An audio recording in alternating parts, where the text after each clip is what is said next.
आप मेरी इच्छा पूछे तो मेरी इच्छा चुनाव लड़ने की है, लेकिन जो गारंटी है सैडली आपके पॉडकास्ट में मैं बोल रहा हूँ, दिस हैज़ बिकम, और क्या है, अब इनका मतलब भी नहीं रह गया है। 7 या 8 अंक से कम दूंगा ना, मैं सरकार से रिज़ाइन कर दूंगा। क्या आप 1 रुपये लेते हैं अपनी सैलरी का? जी, मेरी करोड़ों में सैलरी थी। आज मेरे पास सैलरी स्लिप पड़ी है, लाखों में नहीं थी, करोड़ों में सैलरी थी। तो अगर पैसा कमाना होता तो मैं वो देश छोड़ के नहीं आता। देखिए, सरकारी जॉब्स हर किसी को नहीं मिल सकती जी। हम हर किसी को सरकारी नौकरी दे देंगे, संभव नहीं है। और IIT मंडी, जी मंडी से सीधा कांगड़ा। जी, IIT मंडी जो है वो IIT मंडी में ही है, ठीक है। मैं सच में आपको बता रहा हूँ, पैसे आए हुए किसको बुरे लगते हैं? जी बिल्कुल। ठीक है, मैं बोलूँ कि नहीं मुझे पैसा अच्छा नहीं लगता तो मैं झूठ, मैं कोई संत साधु नहीं हूँ।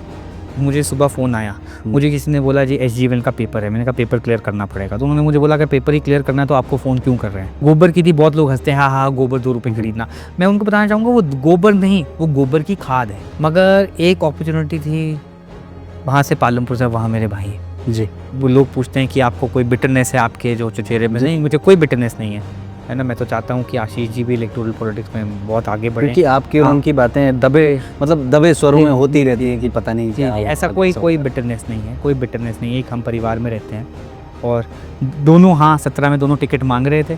अगर बिटरनेस होती तो, और चुनाव लड़ना चाहता था, और अंतिम दिन तक मेरी सीट का फैसला मेरे और जो मेरे रिश्ते में चाचा लगते हैं, 2 से उम्र में ज़्यादा बड़े नहीं हैं, मेरे और आशीष जी के बीच में था। जी।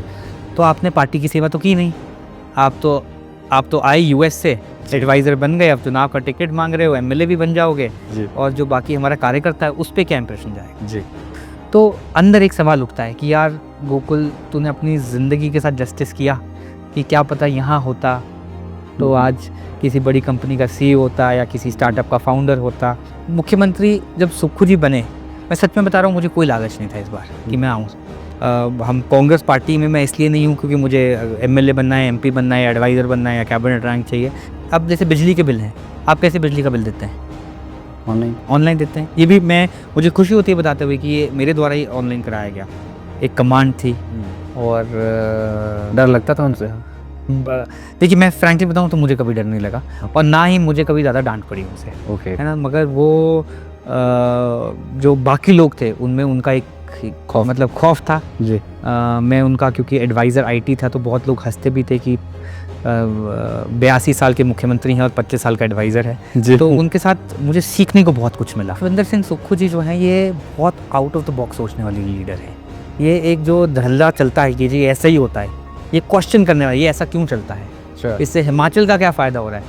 CM साहब बोलते हैं मेरी डिसीजन आमले की तरह है, लॉन्ग टर्म बेनिफिट्स बहुत हैं। शुरू में कड़वाहट आएगी, धीरे धीरे मिठास भी आएगी और लॉन्ग टर्म बेनिफिट भी दिखेगा। मेरे पास कैबिनेट रैंक है, बट अगर मैं इलेक्टेड ओथ लिए वो मंत्री होता तो ज़्यादा डंडे से आप माफ़ करा सकते हो। तो वो बहुत बार जो ब्यूरोक्रेसी थी वो सीरियसली नहीं लेती थी। वो बोलती थी कल का बच्चा है, आपको क्या पता, हमने तो 40 साल यहाँ काम किया। तो अभी कुछ दिन पहले जयराम जी आए और भाजपा के बहुत नेता उनसे मिले, तो अब मुझे लगता है कि क्या पता उन्होंने आग्रह किया हो कि आप ऐसी स्टेटमेंट दे दो।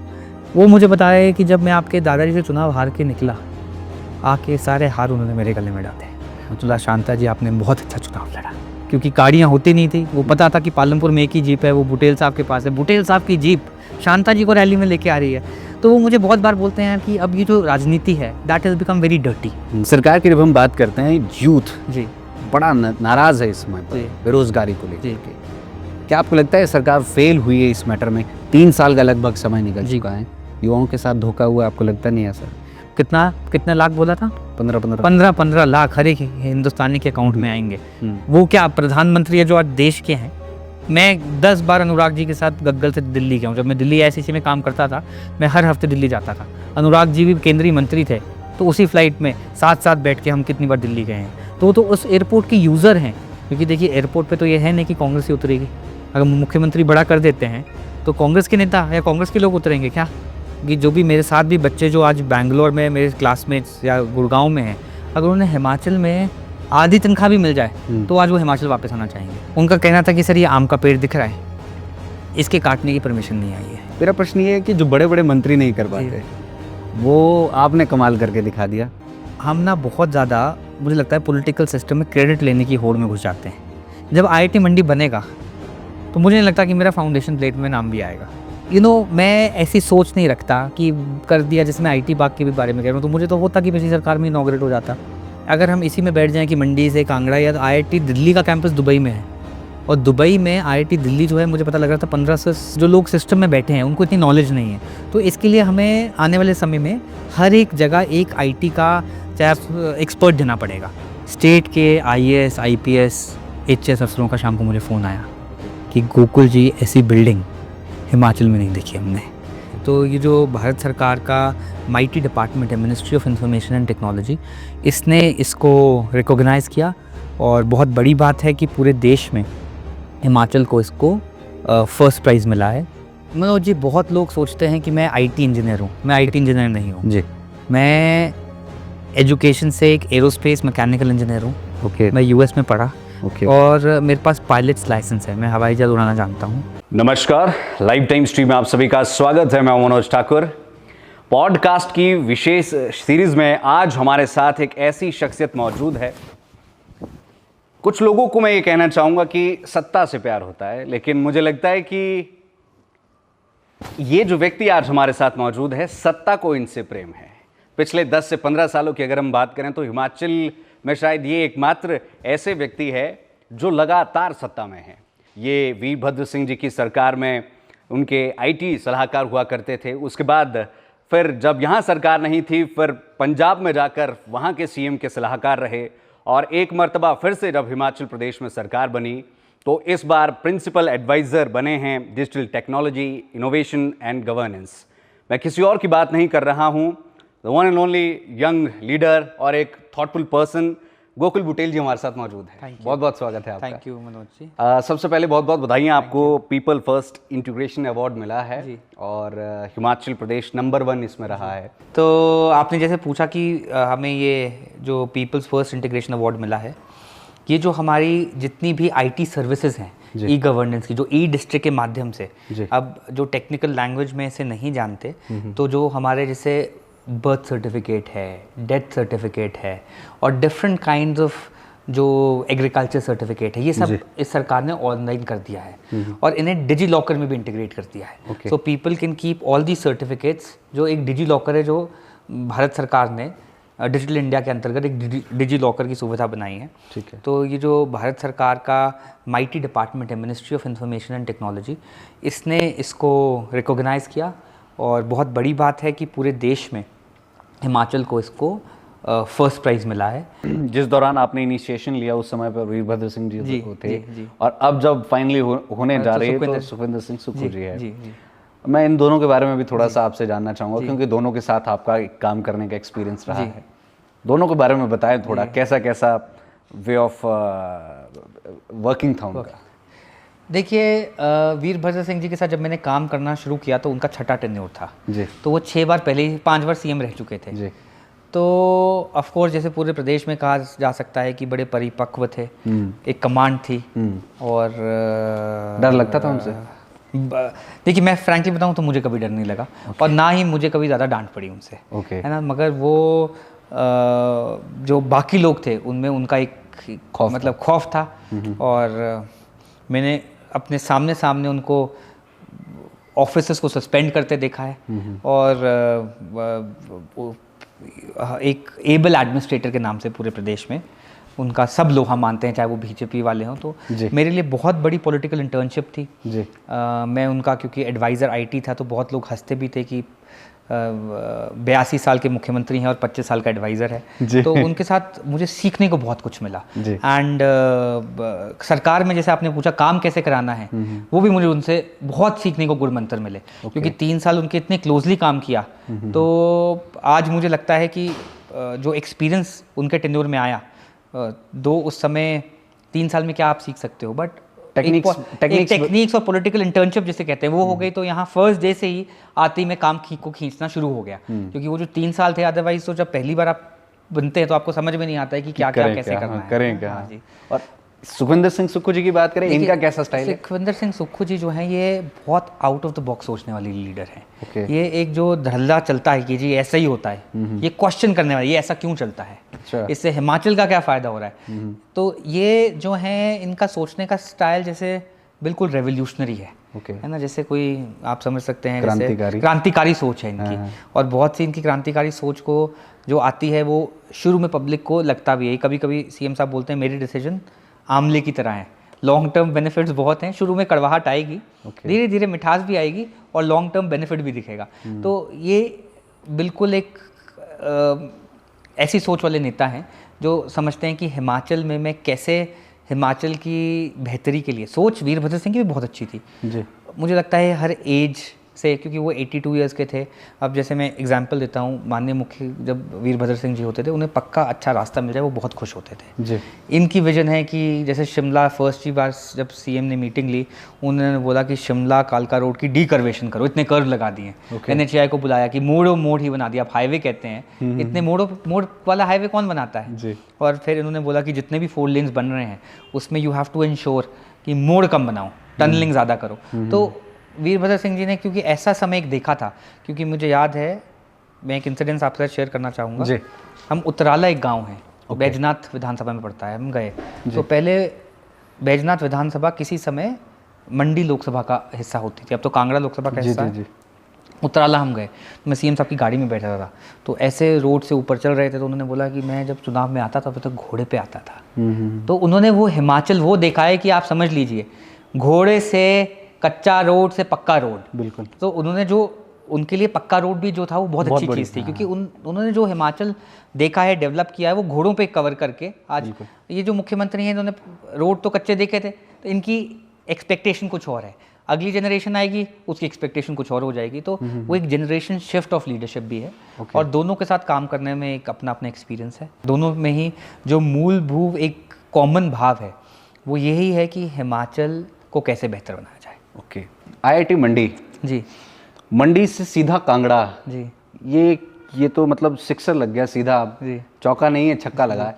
ये क्या है, अब मतलब आप ये मान के चलिए, मेरा प्रश्न ये है कि अगर कैंपस को देहरा से इधर उधर करना हो या करना हो तो उसके लिए बहुत बड़ा बवाल हो जाता है ना, राजनीतिक तौर पर अगर मैं बात करूं। आपने मंडी से कांगड़ा कर दिया, कोई राजनीतिक भूचाल नहीं, कोई कुछ नहीं, चुपचाप से ही। मैं आपको बताऊं मनोज भाई, आपसे मैं क्षमा भी मांगना चाहूँगा क्योंकि ये मंडी से कांगड़ा नहीं आ रहा है। ओके। IIT मंडी जो है वो IIT मंडी में ही है। वहाँ पे क्या जा रहा है? कांगड़ा में उसका एक सैटेलाइट कैंपस बनने जा रहा है। ओके। है ना, तो इसमें अभी मैं जब भी मंडी जाता हूँ बहुत लोगों का विरोध भी है कि आप कैंपस नहीं, IIT जो है वो मंडी में ही है जी। IIT दिल्ली का एक कैंपस दुबई में है। ओके। दुबई में है IIT दिल्ली का कैंपस। तो ये कैंपस मूव नहीं हो रहा, कैंपस वहीं रहेगा।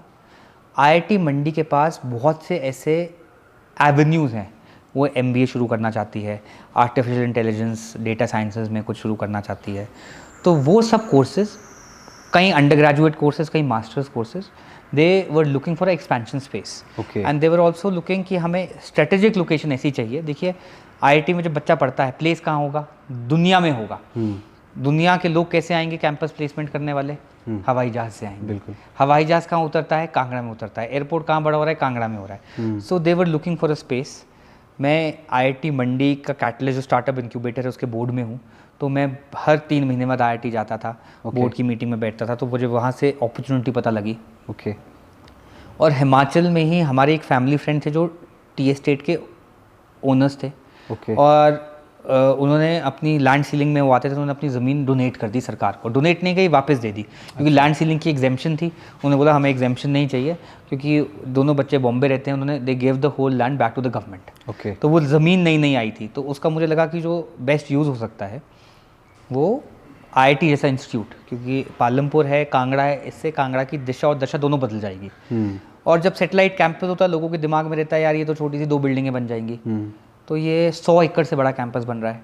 तो this is gonna be a very big campus, as big as IIT Mandi. But Mandi से कुछ मूव नहीं होगा। डायरेक्टर वहाँ रहेगा मंडी में ही, हमारे पास भी उसका एक, वो बता रहे थे डायरेक्टर साहब कि मेरा घर बन जाएगा, मैं बीच में यहाँ रहूँगा। A lot of courses will be started here, mostly the new courses. एक बहुत बड़ा उनका प्लान है कि BVOC चलाना, bachelors in vocational courses. IIT Mandi में जब मैं पूछता हूँ कि अंडर ग्रेड में कितने हिमाचली हैं, वो बोलते हैं सर 2, 3, कभी 1 भी नहीं, क्योंकि IIT का बड़ा अलग एग्ज़ाम है और पूरे देश से बच्चे compete करते हैं। BVOC में हम सुनिश्चित कर रहे हैं 70% सीटें हिमाचलियों के लिए रखी जाए। ओके। तो आप बैचलर्स इन, जैसे आप ITI करते हैं वैसे आपको IIT मंडी से डिग्री मिलेगी, 3 साल की डिग्री होगी। और उस आप खुद देख लीजिए कि उस अगर आपने IIT से एक जैसे कोर्स है इन रोबोटिक्स या इन सोलर पैनल रिपेयर, तो आप देख लीजिए कि हिमाचली बच्चों के लिए कितना बड़ा लाभ होगा। 70%। 70%। IIT has promised 70% in BVOC। एक बढ़िया एक्सपोजर मिल जाएगा। तो ये हिमाचलियों के लिए, सिर्फ कांगड़ा पालमपुर के लिए नहीं, हिमाचल के लिए बड़ी बात होने वाली है। तो उन्हें ये कोर्सेज स्टार्ट करने के लिए जगह चाहिए थी। अब वो जगह हमने पालमपुर में उपलब्ध करा दी। तो बहुत लोग सवाल भी पूछते हैं कि कब काम होगा, कब ख़त्म होगा। देखिए मनोज जी, अनफॉर्चुनेटली जो सरकारी काम है, अब देखिए जो IT पार्क्स की मैंने बात करी जी, कब से चल रहा है? 2015 में कंसेप्चुलाइज हुए, 16 में अनाउंस हुए, 17 में लैंड ट्रांसफ़र हुई और आज 25-26 में जाके कंप्लीशन हो रही है। तो IIT भी एक बहुत बड़ा एलिफेंट है ना। तो ये धीरे धीरे जो हाथी की चाल चलेगा, बट जब ये चलेगा तो ये अपनी चाल से चल के पूरे जो आसपास, जब हाथी चलता है तो फिर हाथी जहाँ आता है दिखता भी है कि हाथी आ गया। वहाँ के लोकलाइट्स क्या कहते हैं इसको लेकर? कहाँ के? पालमपुर के बहुत उत्साहित हैं। मुझे तो वहाँ के प्रॉपर्टी डीलर्स बोल रहे थे कि सर आपने पहले अनाउंस कर दिया होता तो हमारे रेट और बढ़ जाते। तो वहाँ जो आसपास है, अब ये मेरी सुनी सुनाई बात है, जहाँ 5 लाख रुपए ज़मीन का रेट था, 25-30 लाख रुपए वहाँ पहुँच गया है। तो जो भी प्रॉपर्टी डीलर आता है कि IIT कहाँ आ रहा है, इसके पास हम ज़मीन ले, सर्कल रेट भी बढ़ गए और वैसे ही वहाँ पर थोड़ी सी एनर्जी आ गई। और किसी भी शहर में कोई बड़ा इंस्टीट्यूट आता है, आप देख लीजिए 100 एकड़ का कैंपस बनेगा, प्रोफेसर्स आएंगे, बच्चे आएंगे, उनके अभिभावक आएंगे, टूरिज़्म बढ़ेगा, प्रोफेसर्स की फैमिलीज़ आएंगी और बहुत सी कंपनीज अपने आप को आके सेटअप करना चाहेंगी वहाँ। एक चीज़ पूछना चाहूँगा मैं, ये पॉडकास्ट है बड़ा इनफॉर्मल, मैं वैसे प्रश्न नहीं दाग रहा हूँ कि जैसे फायर होती है। मेरा प्रश्न ये है कि जो बड़े बड़े मंत्री नहीं कर पाते वो आपने कमाल करके दिखा दिया जी। ऐसा है कि ये भगवान की भी कृपा है। मैंने जैसे बताया मुख्यमंत्री आप क्या फील करते हैं? आपको क्या लगता है? मतलब होता है ना कि मेरी लाई हुई चीज़ है, कई बार मंत्री फेल हो जाते हैं इन सब चीज़ों में। देखिए, क्योंकि ना हम ना बहुत ज़्यादा, मुझे लगता है पॉलिटिकल सिस्टम में क्रेडिट लेने की होड़ में घुस जाते हैं कि अब IIT मंडी आया। मैं आपको सच्ची बताता हूँ, लैंड जाके मैंने और IIT के डायरेक्टर ने देखी, वहाँ पे जो भी हो रहा है अभी NIT हमीरपुर का, उसको कंटूरिंग का काम दिया गया है। एवरी मंथ आई ट्रैक कि क्या हो रहा है। अब भारत सरकार में थोड़ी सी अड़चन है, उनको एक जापानीज़ फंड आ रहा है 80 करोड़ रुपए का, डायरेक्टर साहब चाहते हैं यहाँ लग जाए। तो अभी मैं कहीं पे धर्मेंद्र प्रधान जी का खोज रहा हूँ कि कहीं से कनेक्शन मिल जाए, चाहे मुख्यमंत्री जी को आग्रह करूँ, चाहे नड्डा जी को आग्रह करूँ, चाहे शांता कुमार जी को आग्रह करूँ। तो जब IIT मंडी बनेगा तो मुझे नहीं लगता कि मेरा फाउंडेशन प्लेट में नाम भी आएगा। आपको मैं बिल्कुल सही बात बताऊं, क्योंकि मैं, वो केंद्रीय योजना है, आएगा तो माननीय मुख्यमंत्री जी का आएगा, कहीं आएगा। तो बहुत बार पॉलिटिशियन जो है वो इसी में फंस जाता है, यार मेरा क्या है, IIT मंडी बनेगा। सो मैं ऐसी सोच नहीं रखता कि कर दिया। जैसे मैं IT पार्क के भी बारे में कह रहा हूँ, तो मुझे तो होता कि पिछली सरकार में इनॉग्रेट हो जाता। मैं कितनी बार कांगड़ा चाय लेके DG ऑफ STPI के पास गया कि सर, क्योंकि मैं मुख्यमंत्री का एडवाइज़र था, बहुत लोग बोलते थे आप DG के पास क्यों जाएंगे, सेक्रेटरी IT के पास गया। तो कोई ईगो रख के नहीं हम चले गए कि छोड़ो यार, कुछ हिमाचल के लिए आएगा तो अच्छा ही आएगा।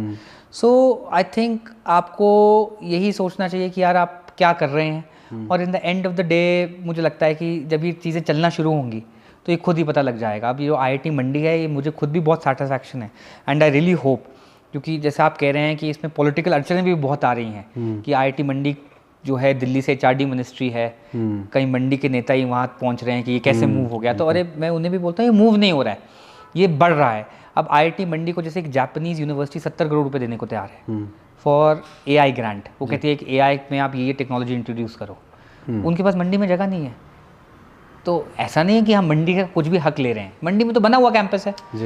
वहाँ पे क्या है, बहुत ज़्यादा फॉरेस्ट लैंड है आसपास, और जो उनके पास बाकी ज़मीन है वो पहाड़ की खड़ी ढलान है। तो कहते हैं वहाँ पे हमारा डेवलपमेंट एक्सपेंशन करना, जो अभी एक्सपैंड हो चुका है। अभी भी नॉर्थ कैंपस है, साउथ कैंपस है, they are connecting both the campuses, but in the end of the day it's a big institute. मैंने आपको बताया कि अगर हम इसी में बैठ जाएं कि मंडी से कांगड़ा, या तो IIT दिल्ली का कैंपस दुबई में है, और दुबई में IIT दिल्ली जो है, मुझे पता लग रहा था 1500-1600 बच्चे पढ़ रहे हैं वहाँ। तो वहाँ तो देश से ही बाहर जा रहा है। तो हम इसमें नहीं फंसना चाहिए, and I think it will be a great addition to Kangra and Himachal Pradesh, not just Palampur. क्योंकि मैं आपको जैसे BVOC का बताया, तो इससे बहुत ये होगा।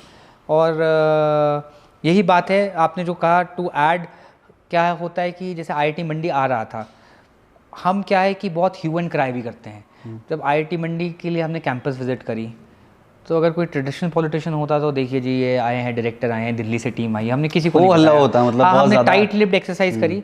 मैंने अनाउंस भी तब किया जब HRD मिनिस्ट्री की वो आई, और साथ में भी मैंने पालमपुर में अनाउंस कर दिया कि पालमपुर के जा रहे हैं। पालमपुर के लोगों को तो पता हो ना, ये मैंने डिस्ट्रिक्ट हेडक्वार्टर जाके ना शिमला वही, जाके, मतलब एकदम से कि ये पालमपुर में जब, और ये मैंने अनाउंस भी तब किया कि जब गवर्नमेंट ने लैंड IIT मंडी को दे दी। आज वो लैंड है वो 1 रुपये लीज पे IIT मंडी को दे दी गई है। आइए थोड़ा सा पॉलिटिकल अब बातचीत करते हैं। पालमपुर से आप है तो थोड़ा पालमपुर के बारे में बातचीत कर लेते हैं। शांता कुमार जी का एक बयान जी सामने आया है कि मैं पालमपुर से चाहता हूं कि कोई बीजेपी जो है वो जीत जाए, क्योंकि बड़े समय से सूखा वहां पर पड़ा हुआ है। इस बयान को आप किस तरीके से देखते हैं? कुछ लोगों का ये भी कहना है कि कहीं वो खुद ही ग्राउंड में ना आ जाए। देखिए, मुझे लगता नहीं वो खुद ग्राउंड में आएंगे, क्योंकि 90 वर्ष से ऊपर उनकी आयु हो गई है। और जब उस पड़ाव में आदमी होता है, मुख्यमंत्री रह रहे हैं, केंद्रीय मंत्री रह रहे हैं, तो ऑफ कोर्स मुझे लगता है, मुझे लगता है, ये मेरा निजी ओपिनियन है, शांता जी ने अपना जो स्ट्रेचर है वो पिछले 1 दशक से राजनीति से, दलगत राजनीति से ऊपर उठा लिया था। अब जैसे अपना IIT कैंपस की बात करी तो उन्होंने स्टेटमेंट दी कि गोकुल ने बहुत अच्छा प्रयास किया। माननीय मुख्यमंत्री के ऑन 10 ओकेजन वो प्रेज कर चुके हैं, आलोचना भी करते हैं। तो अब वो इशू बेस्ड आलोचना करते हैं और इशू बेस्ड जो है वो तर्क देते हैं। पालमपुर की भाजपा या कांगड़ा की भाजपा को लगता है कि इससे भाजपा को नुकसान होता है। तो अभी कुछ दिन पहले जयराम जी आए और भाजपा के बहुत नेता उनसे मिले, तो अब मुझे लगता है कि क्या पता उन्होंने आग्रह किया हो कि आप ऐसी स्टेटमेंट दे दो। अच्छा, है ना। तो मुझे लगता है कि शांता जी, तो मैं उनसे बहुत मिलता हूँ और वो मुझे बहुत बार बोलते हैं, वो कहते हैं अटल जी कहा करते थे कि देश की जो इमारत है उसकी दीवार बहुत ऊंची है और दलों की इमारत बहुत नीची है। तो वो हमेशा, कि उन्होंने मेरे ग्रैंडफादर के अगेंस्ट इलेक्शन लड़ा है, मेरे ग्रैंडफादर चुनाव हारे हैं, बट वो हमेशा मुझे बोलते हैं, मैं आपको बताऊँ मनोज जी, मेरे जो ग्रैंडफादर थे, जो हमारे स्पीकर साहब, इनके छोटे भाई जी, ये 77 में इनका लास्ट, 82 में लास्ट इलेक्शन था। मैं तो 89 में बॉर्न हुआ। इनकी राजनीति मैंने देखी नहीं। इनका बाईपास सर्जरी हुई एस्कॉट्स में, और मैं लगभग 12-13 साल का हूँगा। शांता कुमार जी भारत सरकार में सिविल सप्लाईज मंत्री थे जी। सर्जरी से बाहर निकले, शाम को आया कि भारत सरकार के मंत्री आ रहे हैं, डॉक्टर त्रेहन होते थे वो भी आ गए, सब आ गए कि जी मंत्री कि भारत सरकार में कोई मंत्री हैं, उनके भाई एडमिटेड हैं, तो उनको देखने आएंगे जी। उनको देखने शांता जी आए, तो चलिए होता है, पालमपुर के हैं। 3 दिन बाद फिर शांता जी आए देखने। फिर पूछा छुट्टी किस दिन मिलेगी, उस दिन मैं फिर आऊँगा। तो आपको ये 3 मैं बातें क्यों बता रहा हूँ कि इससे एक रिलेशनशिप पता लगता था। तो वो मुझे बताया कि जब मैं आपके दादाजी से चुनाव हार के निकला, आके सारे हार उन्होंने मेरे गले में डाले। अच्छा। शांता जी आपने बहुत अच्छा चुनाव लड़ा। अच्छा। अब आपकी भी जो सोच है, हम दोनों मिलकर इस एरिया के लिए अच्छा करेंगे। तो शांता जी मुझे ऐसे ऐसे बहुत इंसिडेंसेस बताते हैं। वो बताते हैं कि उनके पास गाड़ी नहीं थी। एक बार उन्होंने मीडिया में भी बताया, तो वो कहते 1970 की बात है, उस दशक में गाड़ियाँ बहुत कम होती थी। बोलते आपके परिवार के पास होती थी। तो वो मेरे दादाजी जीप में जा रहे थे, कहते कांग्रेस हार लगे हुए हैं, कार्यकर्ता वहाँ हैं। शांता जी कहते मैं भी 5 आदमियों को लेकर, जनसंघ का मैं कैंडिडेट था, वो कांग्रेस के कैंडिडेट चल रहा था जी। तो गाड़ी रोक दी, कहाँ जा रहे हो? मैं बोला मैं अपनी रैली में जा रहा हूँ। कितने बजे है रैली? मतलब लेट हूँ, आधा घंटा तो चलते लगेगा जी। तो मेरी रैली यहीं है, मेरे को ड्राइवर उतार के आएगा और आपको रैली में छोड़ के आएगा। क्या बात है। तो वो बोलते कि जब मैं रैली में पहुंचा तो लोग अचंभित, क्योंकि गाड़ियाँ होती नहीं थी। वो पता था कि पालमपुर में एक ही जीप है, वो बुटेल साहब के पास है। बुटेल साहब की जीप शांता जी को रैली में लेके आ रही है। तो वो मुझे बहुत बार बोलते हैं यार कि अब ये जो राजनीति है that has become very dirty, है ना। तो शांता जी का जो बयान है, मैंने आपको बता दिया, मुझे लगता है क्योंकि अब जो नेता है, मैं भी कभी जाऊँ कि सर ये बयान दे दो, तो वो दे देते हैं अब, कि उन्हें लगता है कि छोड़ो।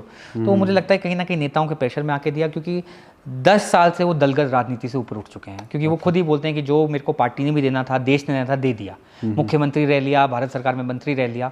Now I will only talk what is good for the country. Ji Patel साहब, आप सरकार का एक अभिन्न हिस्सा है, तो आप जो सरकार के जो कड़े प्रश्न है ना, उनसे भी नहीं बच सकते। नहीं, आप प्लीज। सरकार की जब हम बात करते हैं, यूथ जी बड़ा नाराज है इस समय पर बेरोजगारी को लेकर के।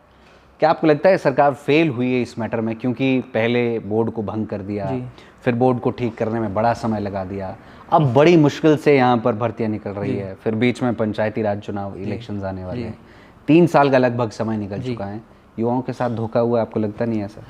जी, मुझे लगता है युवाओं के साथ तो सबसे बड़ा जो धोखा हुआ है वो जो पिछली सरकार में हुआ है। क्योंकि आप समझ लीजिए, अगर मैंने पेपर दिया हो और मैं सिलेक्ट नहीं हुआ हूँ, क्या पता मैं सिलेक्ट हुआ हूँ, क्या पता जो पिछला बोर्ड था उसने पैसे खा के किसी और को सिलेक्ट कर लिया है। अगर वो ना करते तो क्या हमें भंग करने की ज़रूरत पड़ती? सबसे पहले मैं पूछना चाहता हूँ। और ये 6 महीने से आप देखेंगे लगातार भर्तियाँ निकल रही हैं। कोई भी चीज़ रिकॉन्स्टिट्यूट करनी हो, क्योंकि these are quasi judiciary boards इन्हें बोल सकते हैं। Quasi there is a term which are like the autonomous body under the government. ये इनकी कार्य, जो बोर्ड का आपका हेड है वो सरकार के अंदर नहीं आता। Judicial is wrong word, sorry, there is a सरकारी term which I am forgetting. So these are not government boards, पर इनको कॉन्स्टिट्यूट करते पुराने जैसे दीपक शानन जी किसी बोर्ड में, इनको आके गाइडेंस लेके रिकॉन्स्टिट्यूट करना पड़ा। तो इसमें जो समय लगा, इसका जो जिम्मेवार है वो कौन है? मतलब आप ये कह रहे हैं कि जो बेरोजगार नहीं, मैं आपको इस सवाल पे आ रहा हूँ कि अगर वो ना हुआ होता तो जो भर्तियां निकलती थी वो निकलती रहती। क्योंकि फिर बीच में जब उसको बनाते टाइम लगा, सीएम साहब ने कहा कि ठीक है, जो रिजल्ट पेंडिंग है वो सब जो है हिमाचल, जो हमारा यहाँ चयन आयोग है शिमला में, वो करेगा। वो अदरवाइज क्लास 1 की क्लास करता था, क्लास 2 क्लास 3 हमीरपुर करता था। उस पर बहुत प्रेशर आ गया, उस पर इंफ्रास्ट्रक्चर नहीं था। तो अब जाके वो बोर्ड बना है, और अब जितना भी बैकलॉग है, क्योंकि जो पिछले 2-3 साल में जो खाली पोस्टें थी वो तो भरेंगी, वो सब इसके प्रक्रिया से भरी जाएंगी। दूसरी बात, मुझे इसमें कोई शर्म नहीं है, कोई, देखिए, सरकारी जॉब्स हर किसी को नहीं मिल सकती जी। सरकारी जॉब्स हर किसी को नहीं मिल सकती।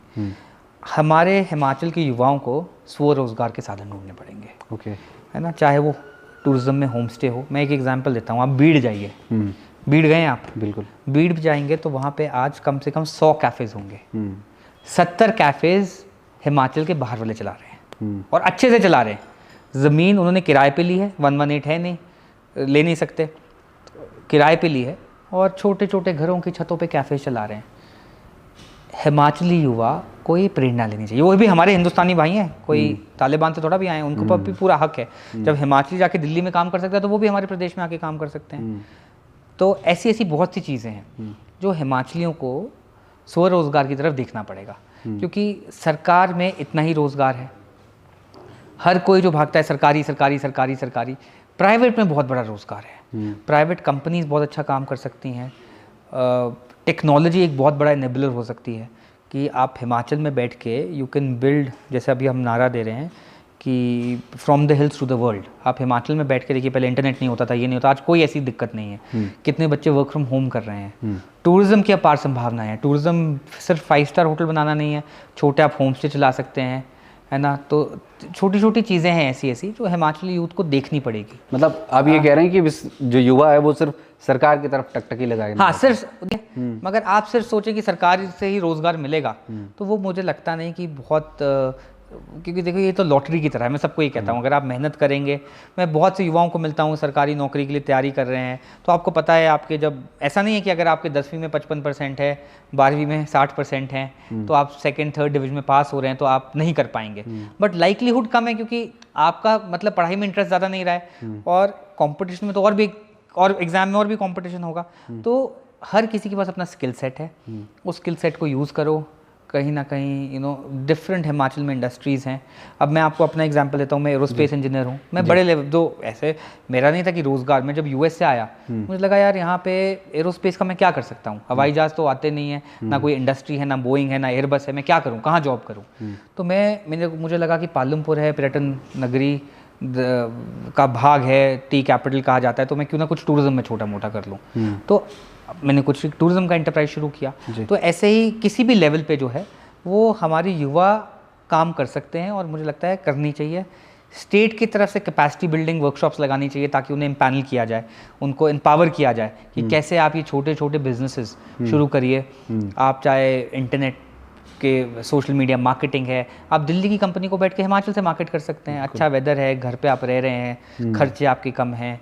तो एग्रीकल्चर जो एक हिमाचल का सेक्टर है, बहुत अनटैप्ड है। देखिए, मैं एग्जांपल देता हूँ कि हिमाचल का जो वेदर है वो यूरोप की तरह है, और आज जिन्हें हम एग्जॉटिक वेजिटेबल्स कहते हैं, एग्जॉटिक वेजिटेबल्स क्या है, जुकीनी हो गई आपकी, स्क्वाश हो गया, ये सब एग्जॉटिक इसलिए कहा जाता है क्योंकि बाहर से इम्पोर्ट होकर आती हैं। बिल्कुल। हमारी भी वेजिटेबल्स उतनी एग्जॉटिक हैं, मगर आप देखिए आज 80% ये जो भारत में आती है वेजिटेबल्स, ये यूरोप से आती हैं। अगर हिमाचल में कोई ये करना शुरू कर दे तो वो क्यों यूरोप से आएंगी? हिमाचल का वेदर जो है, अभी मैं किसी को पालमपुर में जानता हूँ, एक आवाकाडो है, आजकल उसका बड़ा ट्रेंड है, आवाकाडो मोस्टली पेरू से आ रहा है, मेक्सिको से आ रहा है, 200-250 रुपये का मिलता है। पालमपुर के किसान वो उगा रहे हैं, तो अगर वो 250 रुपये का है, 150 रुपये में तो आपको होलसेल मार्केट में मिलेगा। तो हमारे बहुत से युवा हैं जो एग्रीकल्चर छोड़ चुके हैं, और मैं आपके माध्यम से उन्हें भी अनुरोध करना चाहूँगा, जो आने वाला समय है वो एग्रीकल्चर का होने वाला है।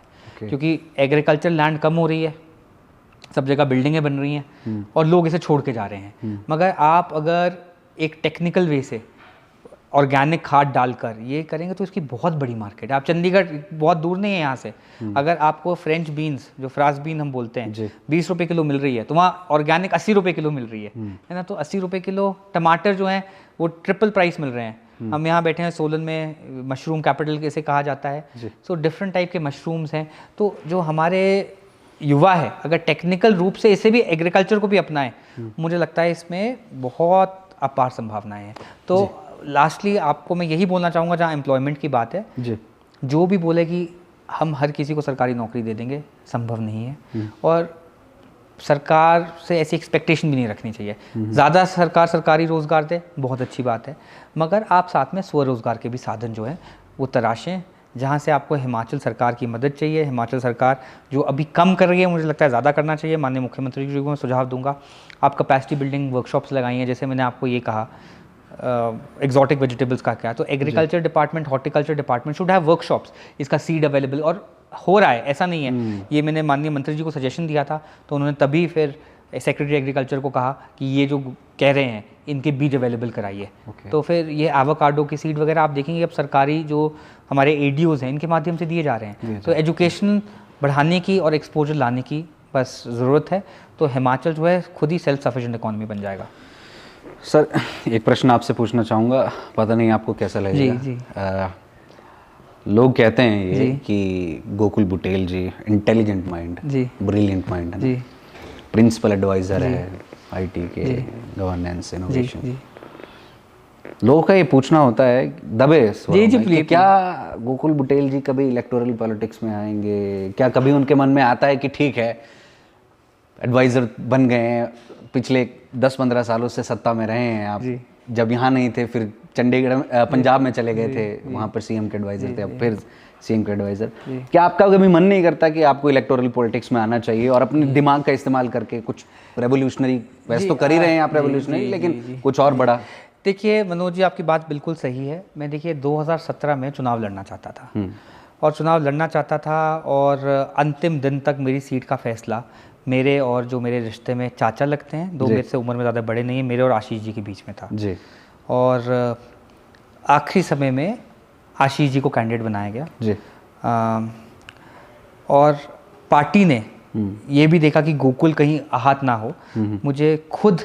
मुझे कोई इसमें बोलने में संकोच नहीं है। जो मेरे नेता हैं राहुल जी, उन्होंने बोला कि गोकुल आप सीएम के एडवाइज़र थे, ये जो एडवाइज़र है एक मंत्री का रैंक लेके आप घूमते थे, ये पार्टी की सेवा करने के बाद मिलता है। तो आपने पार्टी की सेवा तो की नहीं, आप तो आए यूएस से, एडवाइज़र बन गए, अब चुनाव का टिकट मांग रहे हो, एमएलए भी बन जाओगे, और जो बाकी हमारा कार्यकर्ता है उस पर क्या इंप्रेशन जाएगा जी। तो मनोज जी, मेरे पास इस बात का जवाब नहीं था। इसीलिए 2017 में मैं अपना बोरिया बिस्तर बांध के दिल्ली चला गया। और दिल्ली में मैं एआईसीसी के साथ काम करना शुरू हुआ, जिसे हम कहते हैं कि जो मेरा हर एक आदमी का एक करियर का, जवानी का पीक पीरियड होता है, वो मैंने प्रदेश को भी दिया और मैंने अपनी पार्टी को भी दिया है जी।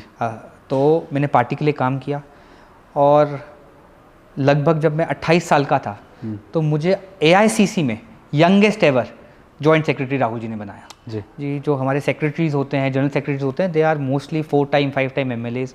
तब भी आलोचना हुई, कल का बच्चा, मुझे याद है दिल्ली के अखबार ने लिखा कि राहुल गांधी ने कंप्यूटर चलाने वाले को, अब वो दिल्ली वाले नहीं जानते थे कौन है, कि राहुल गांधी का जो डेटा एंट्री ऑपरेटर है उसे ही सचिव बना दिया गया है कांग्रेस में। तो मुझसे मीडिया वाले पूछने भी लगते थे आप कंप्यूटर ऑपरेटर, जो मुझसे मिलता था फिर वो समझ जाता था जी। तो मैंने फिर पार्टी के लिए काम किया। जब पंजाब की भी आप बात कर रहे हैं, पंजाब में जब मुख्यमंत्री चन्नी बने जी। तो बहुत शॉर्ट पीरियड के लिए मुझे मेरी लीडरशिप ने कहा, क्योंकि आपने वीरभद्र सिंह जी के साथ काम किया है, आप जानते हो कि मुख्यमंत्री कार्यालय कैसा चलता है, तो you go please support, okay, है ना, कि आप सपोर्ट करिए। तो वो ब्रीफ पीरियड वो रहा। मुख्यमंत्री जब सुक्खू जी बने, मैं सच में बता रहा हूँ, मुझे कोई लालच नहीं था इस बार कि मैं आऊँ। मुख्यमंत्री बन गए, वो मैं तो खुश था, तुरंत ही हो गया है आपकी ना। तो एकदम तो फिर मुझे मुख्यमंत्री जी के साथ बात करी, उन्होंने पूछा, मुझे याद है हेलीपैड में थे, हमारी लीडरशिप उड़ रही थी, मुझे बुलाया, तू ज्वाइन करेगा? मैंने कहा सर क्या मन है? तो मैं बोला सर मैं तो पार्टी के साथ काम कर रहा हूँ। बोला पार्टी वार्टी छोड़ो, कुछ हिमाचल के लिए करना चाहते हो? मैं बोला सर आप करेंगे तो कर दूंगा। ठीक है। तो वो ऐसे ही मेरे घर वालों को भी शौक लगा, ये क्या है, तुमने तो बताया नहीं तुम मुख्यमंत्री को दोबारा ज्वाइन करोगे। तो बट देखिए फ्रैंकली स्पीकिंग, मैं इसको ये नहीं देखता कि सत्ता है एडवाइस, मैं एक इसको देखता हूँ कि ये मेरे को प्लेटफॉर्म मिला, और जो मेरी सोच थी पिछले टेन्योर में, जो अधूरे प्रोजेक्ट्स थे, मेरे को एक अंदर से मोटिवेशन आई यार कि क्या पता अधूरे ही ना रह जाए, तो एटलीस्ट वो प्लेटफॉर्म होगा तो मैं उनको अमली जामा पहना सकूंगा। और मुझे बहुत खुशी है कि आज लगभग वो अमली जामा पहनने वाले हैं। मेरा, क्योंकि मैंने सेंट्रल लीडरशिप में काम किया है, मेरा बहुत मन है कि मैं कांग्रेस पार्टी के लिए कंट्रीब्यूट करूं। और जो आप कह रहे हैं कि राजनीति है, यहाँ पे दो टाइप की पॉलिटिक्स है। एक तो जैसे हमारे आनंद शर्मा रहे नॉन इलेक्टोरल में, मेरा मन से बिल्कुल, क्योंकि देखिए मेरा झुकाव भी इलेक्टोरल की तरफ बहुत है, मैं पब्लिक से शर्माता नहीं। मेरे को जितना आप सुबह से शाम तक मेरे को पब्लिक का काम करना भी अच्छा लगता है। मगर एक अपॉर्चुनिटी थी वहाँ से पालमपुर से, वहाँ मेरे भाई हैं जी। ठीक है, बाकी कॉन्स्टिट्यूंसीज भी खाली हैं, लोकसभा भी है, बट मुझे लगता है कि जब सही समय आएगा, क्योंकि जब 2017 में राहुल जी से मिला तो मेरी वो उनसे पहली बार ऐसे 1-to-1 मीटिंग थी, होती थी, कागज़ पकड़, तो उन्होंने मुझे बोला कि तुम पार्टी के लिए काम करो, जब तुम्हें चुनाव लड़ाना होगा वो मेरे ऊपर छोड़ दो। तो उसके बाद से ना, मैं आपको बता रहा हूँ, ना मैंने टिकट मांगा।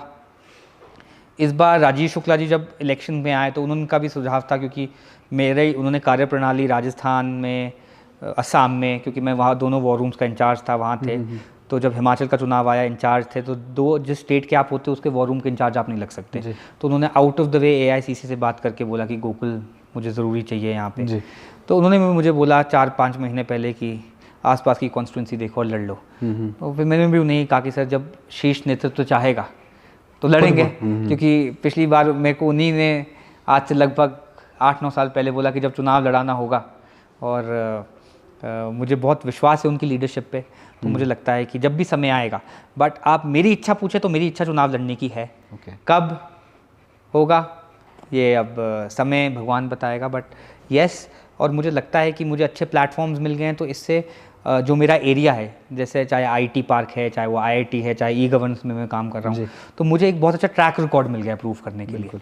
और राजनीति है जो एंड में ये सम्मान की लड़ाई है। कि तो मैं बिल्कुल, कोई लोग पूछते हैं कि आपको कोई बिटरनेस है आपके जो चेहरे पे, नहीं, मुझे कोई बिटरनेस नहीं है ना। मैं तो चाहता हूँ कि आशीष जी भी इलेक्टोरल पॉलिटिक्स में बहुत आगे बढ़े, क्योंकि आपकी और उनकी बातें दबे स्वरों में होती रहती हैं कि पता नहीं क्या होगा, ऐसा कोई बिटरनेस नहीं है, कोई बिटरनेस नहीं है। एक हम परिवार में रहते हैं, और दोनों 17 में दोनों टिकट मांग रहे थे। अगर बिटरनेस होती तो मेरी जो प्रतिद्वंदी पार्टियां हैं, मुझे खुली ऑफर थी, क्योंकि पालमपुर जो है वो मेरे ही परिवार का गढ़ रहा है, तो it would have taken me 2 minutes to contest election from any other party. क्योंकि चाहे मैं जीतता हारता, उन्हें तो ये था कि यार ये जो इस परिवार का जो सिलसिला है, चाहे वो मेरे दादाजी से शुरू हुआ था, फिर उनके जो छोटे भाई थे वो स्पीकर रहे, फिर चाहे वो आशीष जी हैं, तो हम कांग्रेस पार्टी में मैं इसलिए नहीं हूँ क्योंकि मुझे MLA बनना है, MP बनना है, एडवाइज़र बनना है या कैबिनेट रैंक चाहिए। एक विचारधारा से जुड़ा हुआ हूँ। मुझे लगता है कि लिबरलिज्म जो कांग्रेस के ब्लड में है, कि लिव एंड लेट लिव, जिसे हम आज जेनजी बोलेंगे, लिव एंड लेट लिव, वो विचार में हम मानते हैं। तो मैं हिंदू हूँ, बट मेरे को किसी मुसलमान से परहेज़ नहीं है, किसी क्रिश्चियन से परहेज़ नहीं है। तो ये कांग्रेस का हमारा मूलभूत ढांचा है। मैं आपसे एक चीज़ पूछना चाहूँगा, कुछ लोगों का कहना है कि आपकी राहुल गांधी के साथ तगड़ी सेटिंग है, इसके बारे में बताएं, क्या सेटिंग है, कैसा रिलेशन है? देखिए कोई तगड़ी सेटिंग नहीं है, कोई मेरी उनको गोकुल से सेटिंग करके क्या मिलेगा? गोकुल तो एक, देखिए ऐसा है कि मैंने ऑर्गेनाइजेशन में काम किया है, तो वो शायद गोकुल को जानती, गोकुल मैंने बहुत क्लोजली शक्ति प्रोजेक्ट में डिफरेंट स्टेट्स के वॉर रूम में मैं जब जाता हूँ तो रिपोर्टिंग लेती है लीडरशिप, हमारी मीटिंग्स होती है, तो उनको पता है यही गोकुल है, और गोकुल के कोई है, गोकुल काम करता है। तो इससे ज़्यादा तो वो लीडर है ना, तो उनसे क्या हमारी कोई ऐसी सेटिंग होगी? मैं तो मतलब I am a part of the organisation. जब वो AICC के अध्यक्ष थे तो मैं जॉइंट सेक्रेटरी था, हेड कौन होता है। अगर आप मुख्यमंत्री के साथ काम कर रहे हैं तो मुख्यमंत्री आपको जान जाएंगे, तो वो एक जान पहचान, हाँ रिलेशनशिप है। हाँ, तो वो क्योंकि मैंने उनके साथ काम किया है तो वो जानते हैं कि गोकुल कौन है, गोकुल की नेचर कैसी है, काम करने वाला है कि नहीं है। तो वो इतनी सी बात है। बाकी तो हमारे से ऑर्गेनाइजेशन में वो बहुत बड़े हैं, मतलब ऐसा नहीं है कि मैं कभी भी उठा के उन्हें बोल दूँ hello sir, good morning, good evening. तो हम भी एक, क्योंकि he is of stature, he is leader of opposition of India, तो ऑफ कोर्स एक इज़्ज़त का एक बड़ा एक गैप है। But yes, whenever I seek his guidance, कभी भी होता है तो वो हमेशा इनकरेज करते हैं। तो मुझे जाके मतलब बताना नहीं पड़ता है कि मैं कौन हूँ, क्या कर रहा हूँ। तो उनको वो, बल्कि एक जो ये हमारा हिम परिवार है, मैं बताना चाहूँगा, भारत जोड़ो में हम चल रहे थे तो उन्होंने आइडिया दिया, सीएम साहब को बोला कि गोकुल जो आधार है वो सेंट्रल गवर्नमेंट का है, you should make a state database. तो वहीं से हिम परिवार का जन्म हुआ है। तो उनकी सोच थी, उन्होंने बोला देखिए राजस्थान जाओ, अशोक गहलोत जी ने किया है, यू शुड सी गोकुल वहाँ क्या किया है, तो आप अपनी state should be the owner of data. Rahul ji बहुत डिसेंट्रलाइजेशन में बिलीव करते हैं। तो उन्होंने ये नहीं बोला कि कांग्रेस सरकार है तो उन्होंने बोला कोई भी आएगी बट हिमाचल का डेटा हिमाचल में रहे, तो इसका डेटा आप बनाइए। तो आज जब हिम परिवार बन गया तो मैं सोचता हूँ कि बहुत पारदर्शी सोच के वो इंसान है। सोशल मीडिया में भांति भांति से उन्हें ट्रोल किया जाता है, ये किया जाता है, बट राहुल गांधी कैसे इंसान है जो मैं आपको बता रहा हूँ, जैसे हिम परिवार है, उनकी सोच, वहाँ सीएम साहब को उन्होंने बोला कि ये करना चाहिए, and then he told me कि आप ये देख रहे हो टेक्नोलॉजी तो आप ये करो हिमाचल में। सो उनको हर एक सब्जेक्ट की नॉलेज है। आप उनसे स्पेस के बारे में बात कर लीजिए, बैटरीज के बारे में, किसी भी बारे में बात करेंगे तो राहुल जी का जो एक मीडिया में उनकी वो बनाई गई है, उससे बहुत अलग इंसान है वो। अनुराग ठाकुर हिमाचल प्रदेश में इन दिनों है जी। अभी इनका एक वीडियो सामने आया था कि कांग्रेस में हर छोटे से छोटा और बड़े से बड़े नेता झूठ बोलता है जी। गारंटियों को लेकर उन्होंने हमला किया, उस पर आप क्या कहेंगे? देखिए, क्या ये सच्चाई है कि हर नेता झूठ बोलता है? देखिए वो अनुराग जी, देखो क्या होता है ना, जैसे आप होते हैं आपको दुनिया वैसी दिखती है। तो अनुराग जी स्टेचर में, उम्र में, एक्सपीरियंस में मुझसे बहुत बड़े हैं, बट क्या पता लोगों को झूठ बोलना भी पड़े, नेताओं को जो स्पेशली इलेक्टोरल पॉलिटिक्स में है। मेरे पास कोई आए, मनोज भाई आज मुझे सुबह फ़ोन आया, मुझे किसी ने बोला जी SGML का पेपर है, मैंने कहा पेपर क्लियर करना पड़ेगा। तो उन्होंने मुझे बोला अगर पेपर ही क्लियर करना है तो आपको फ़ोन क्यों कर रहे हैं? तो उसको मैंने बोला कि भाई देख, पेपर क्लियर करना जो है ना, वो कोई मेरे हाथ का काम नहीं है, मैं तेरा पेपर तो दे नहीं सकता, है ना। और आजकल RTI है, 10 चीज़ें हैं, तो कैसे आपका SGML का पेपर क्लियर होगा? तो उसको बात अच्छी नहीं लगी। अगर मैं इलेक्टोरल पॉलिटिक्स में हूँ, मुझे पता ही, मैं सोच रहा था क्या मैं ये बात बोल पाऊंगा और मुझे बोलनी चाहिए। फिर मुझे उस गांव के प्रधान का फ़ोन आया कि आज वो पंचायत में आया, भवन में 5 लोग बैठे थे और आपके बारे में बहुत अनाप शनाप बोल गया कि मैंने गोकुल भाई को फ़ोन किया और वो बोल गए कि पेपर तो मेरे हाथ में नहीं है। तो पर ये तो सच्चाई है। देखिए, हाँ, तो मैं वही बोल रहा हूँ ना कि अब लोगों को भी सच्चाई सुनने की जो है वो क्षमता बढ़ानी चाहिए। पॉलिटिशियन भी झूठ क्यों बोलता है? क्योंकि लोग सच सुनना नहीं चाहते। सो अनुराग ठाकुर जी से मैं बड़ा उनके सवाल पे नहीं, I am taking it to another level कि ये लोग जो हैं इन्हें भी समझना चाहिए यार, पॉलिटिशियन के हाथ में क्या है। पेपर कोई किसी का दे सकता है क्या? कोई नहीं दे सकता। आज मैं आपको बताऊं, पुलिस भर्ती थी, 100 फ़ोन आए, सर पुलिस भर्ती भर्ती भर्ती भर्ती। मैंने किसी को नाम दिए, उन्होंने बोला सर, उच्च अधिकारी ने, कि सर मेरिट पे होगी, कोई पर्सनल इंटरव्यू ही नहीं है। पहले पर्सनल इंटरव्यू का नंबर, इस बार कोई पर्सनल इंटरव्यू नहीं है, तो सर नाम देने का फायदा ही नहीं है। आधों का हो गया, आधों का नहीं हुआ। जिसका नहीं हुआ उसने बोला आपने नहीं कराया, अगली बार करा देना। नहीं, पर गारंटियां देके तो आपको मैं बता रहा हूँ जी। नेक्स्ट आए हम, तो जिसका हुआ वो मिठाई लेके आ गया, तो मिठाई को खाने वाले को मैंने हाथ जोड़े, मैंने कहा ये जो हुआ है ये मेरे करके नहीं हुआ, ये आपके बच्चे करके हुआ है ना। तो ये जिस दिन पॉलिटिशियन सच बोलना शुरू कर देंगे उस दिन उनकी लाइफ इजी हो जाएगी। आपने गारंटियों की बात की, देखिए आजकल चुनावी दौर है, गारंटी क्या उनकी पार्टी नहीं देती है। माननीय प्रधानमंत्री ने सीधे ही बोला कि अगर ये काला धन वापस आ जाए, कितना लाख बोला था? 15 लाख हर एक हिंदुस्तानी के अकाउंट में आएंगे। वो क्या प्रधानमंत्री है जो आज देश के हैं। देखिए जो गारंटी है, सैडली आपके पॉडकास्ट में मैं बोल रहा हूँ, दिस हैज़ बिकम, और क्या है अब इनका मतलब भी नहीं रह गया है।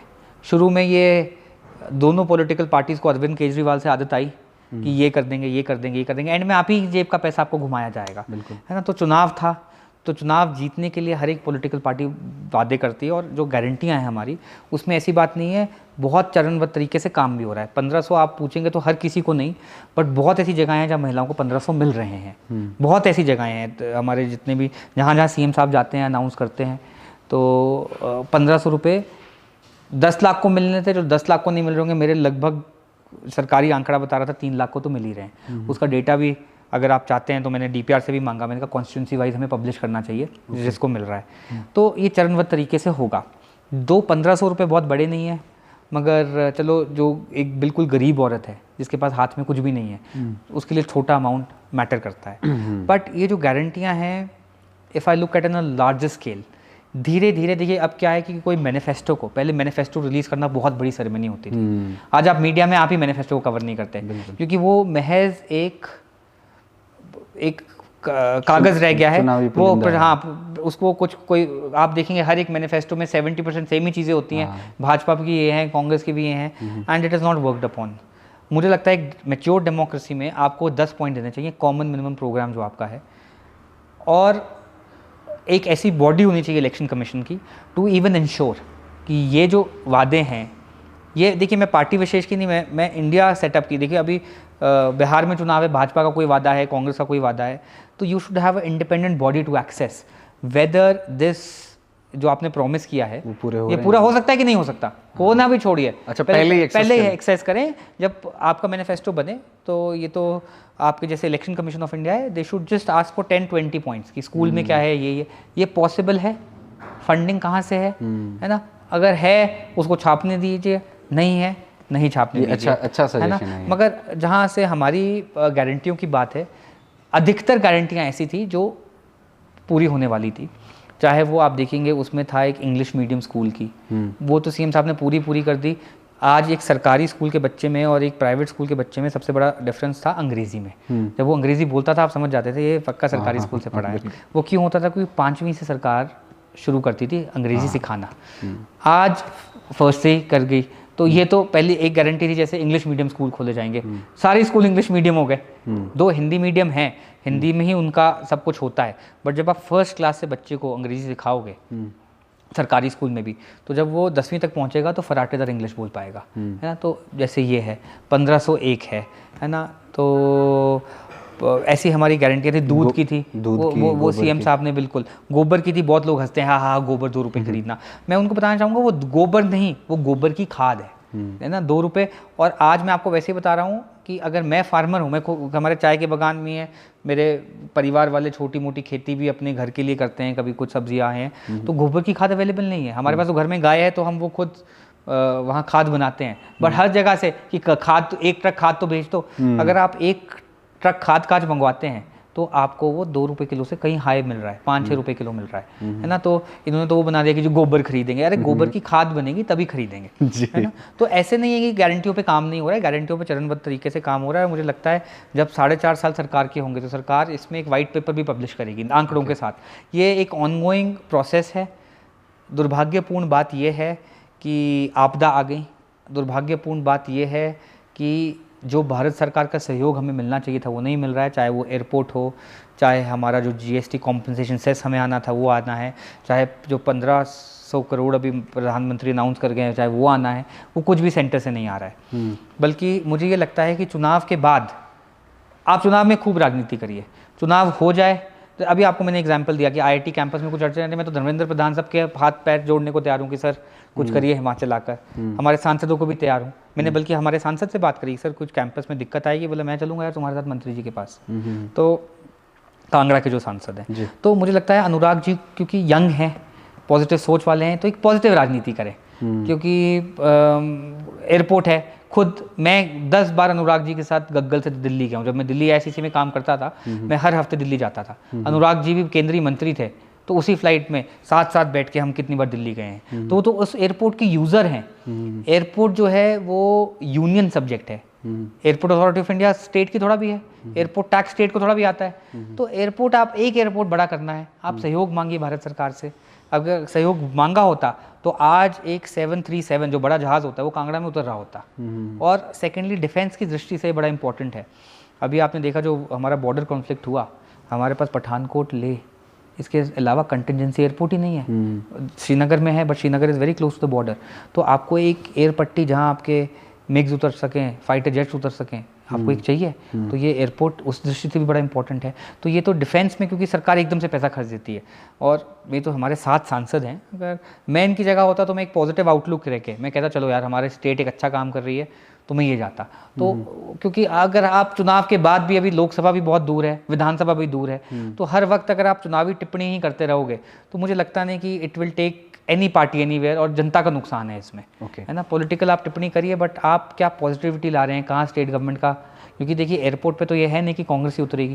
अगर मुख्यमंत्री बड़ा कर देते हैं तो कांग्रेस के नेता या कांग्रेस के लोग उतरेंगे क्या? मैं पूछना चाहता हूँ इसमें भाजपा, मैं तो बता रहा हूँ, अनुराग जी मेरे साथ ही कितनी बार फ्लाइट में गए हैं। तो I sometimes fail to understand कि अगर सांसद किसी भी पार्टी में होता, मैं तो लड़ भगड़ लेता यार कि मेरा एयरपोर्ट है, आप बड़ा करिए। तो वो फाइटिंग स्पिरिट मुझे इन सांसदों में नहीं दिखती है। सर, आईटी सेक्टर या डिजिटल टेक्नोलॉजी की जब हम बात करते हैं तो आपका इसमें काफ़ी ज़्यादा बड़ी एक्सपीरियंस रहा है। सबसे पहले मैं ये जानना चाहूँगा कि इस वाले सेक्टर में जाने की प्रेरणा आपको कहाँ से मिली, कैसे मिली, इसके बारे में थोड़ा सा बताएं। मनोज जी, बहुत लोग सोचते हैं कि मैं आईटी इंजीनियर हूँ, मैं आईटी इंजीनियर नहीं हूँ जी। मैं एजुकेशन से एक एरोस्पेस मैकेनिकल इंजीनियर हूँ। मैं यूएस में पढ़ा, और मेरे पास पायलट्स लाइसेंस है, मैं हवाई जहाज उड़ाना जानता हूँ।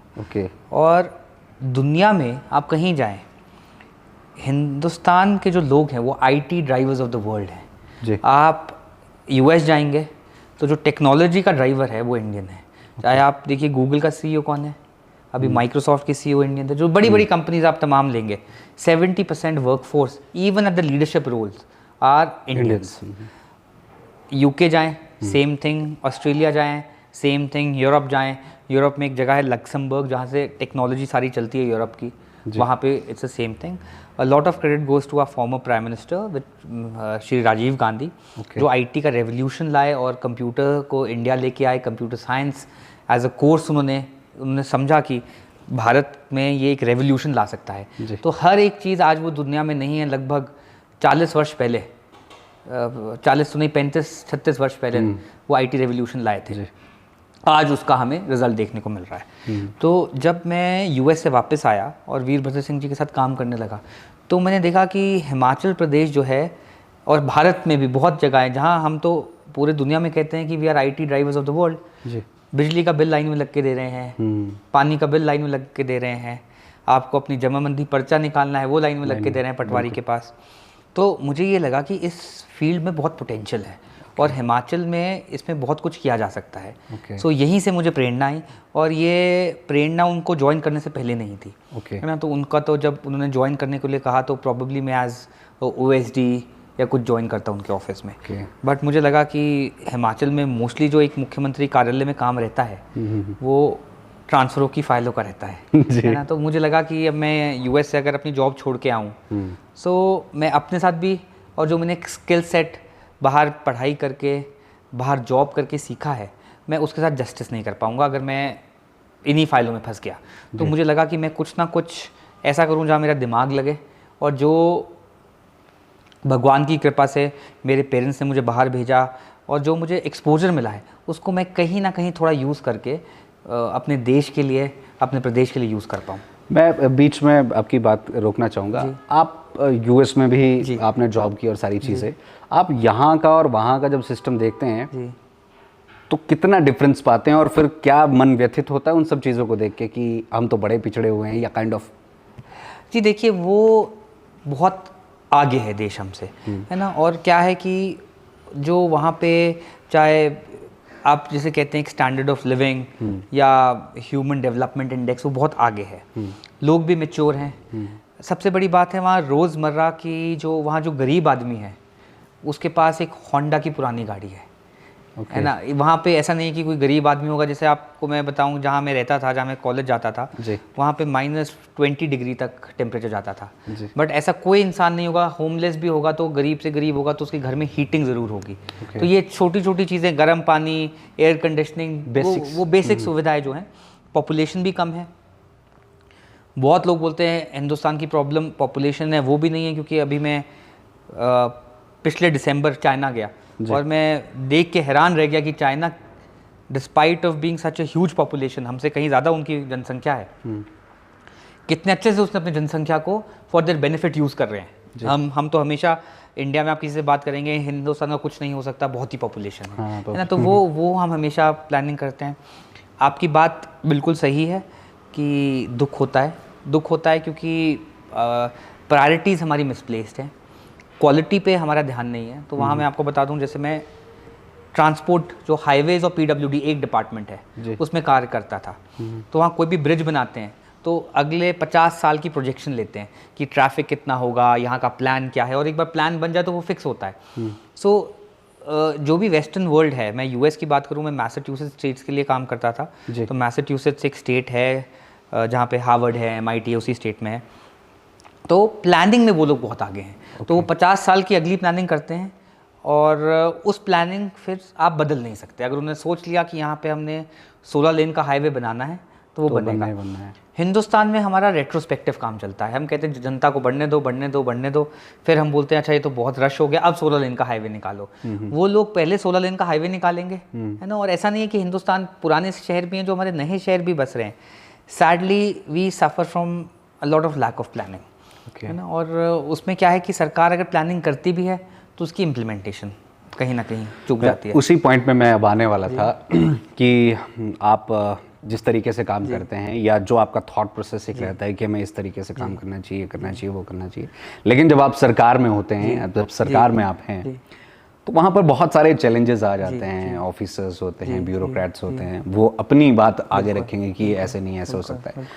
तो क्या जब आप इस तरह की कुछ पॉलिसीज़ बनाते हैं डिजिटल टेक्नोलॉजी से रिलेटेड, IT से रिलेटेड या कुछ इनोवेशन इन सब चीज़ों से लेकर गवर्नेंस से रिलेटेड, क्या ऐसे जो है वो विरोध आते हैं बीच में कि नहीं ये तो नहीं हो सकता, आप तो अभी है 5 साल है, उसके बाद चले जाएंगे, आगे का हमें देखना पड़ेगा, मतलब इस तरह की चीज़ें होती कुछ? मैं आपको बताऊं तो जो मेरा पहला टेन्योर था उसमें ये जो आपने कहा वो 100% ज़्यादा आती थी, क्योंकि मैं 25 साल का था जी, और मुख्यमंत्री जी का एडवाइज़र था, तो बहुत बार जो ब्यूरोक्रेसी थी वो सीरियसली नहीं लेती थी। बोलती थी कल का बच्चा है, आपको क्या पता, हमने तो 40 साल यहाँ काम किया।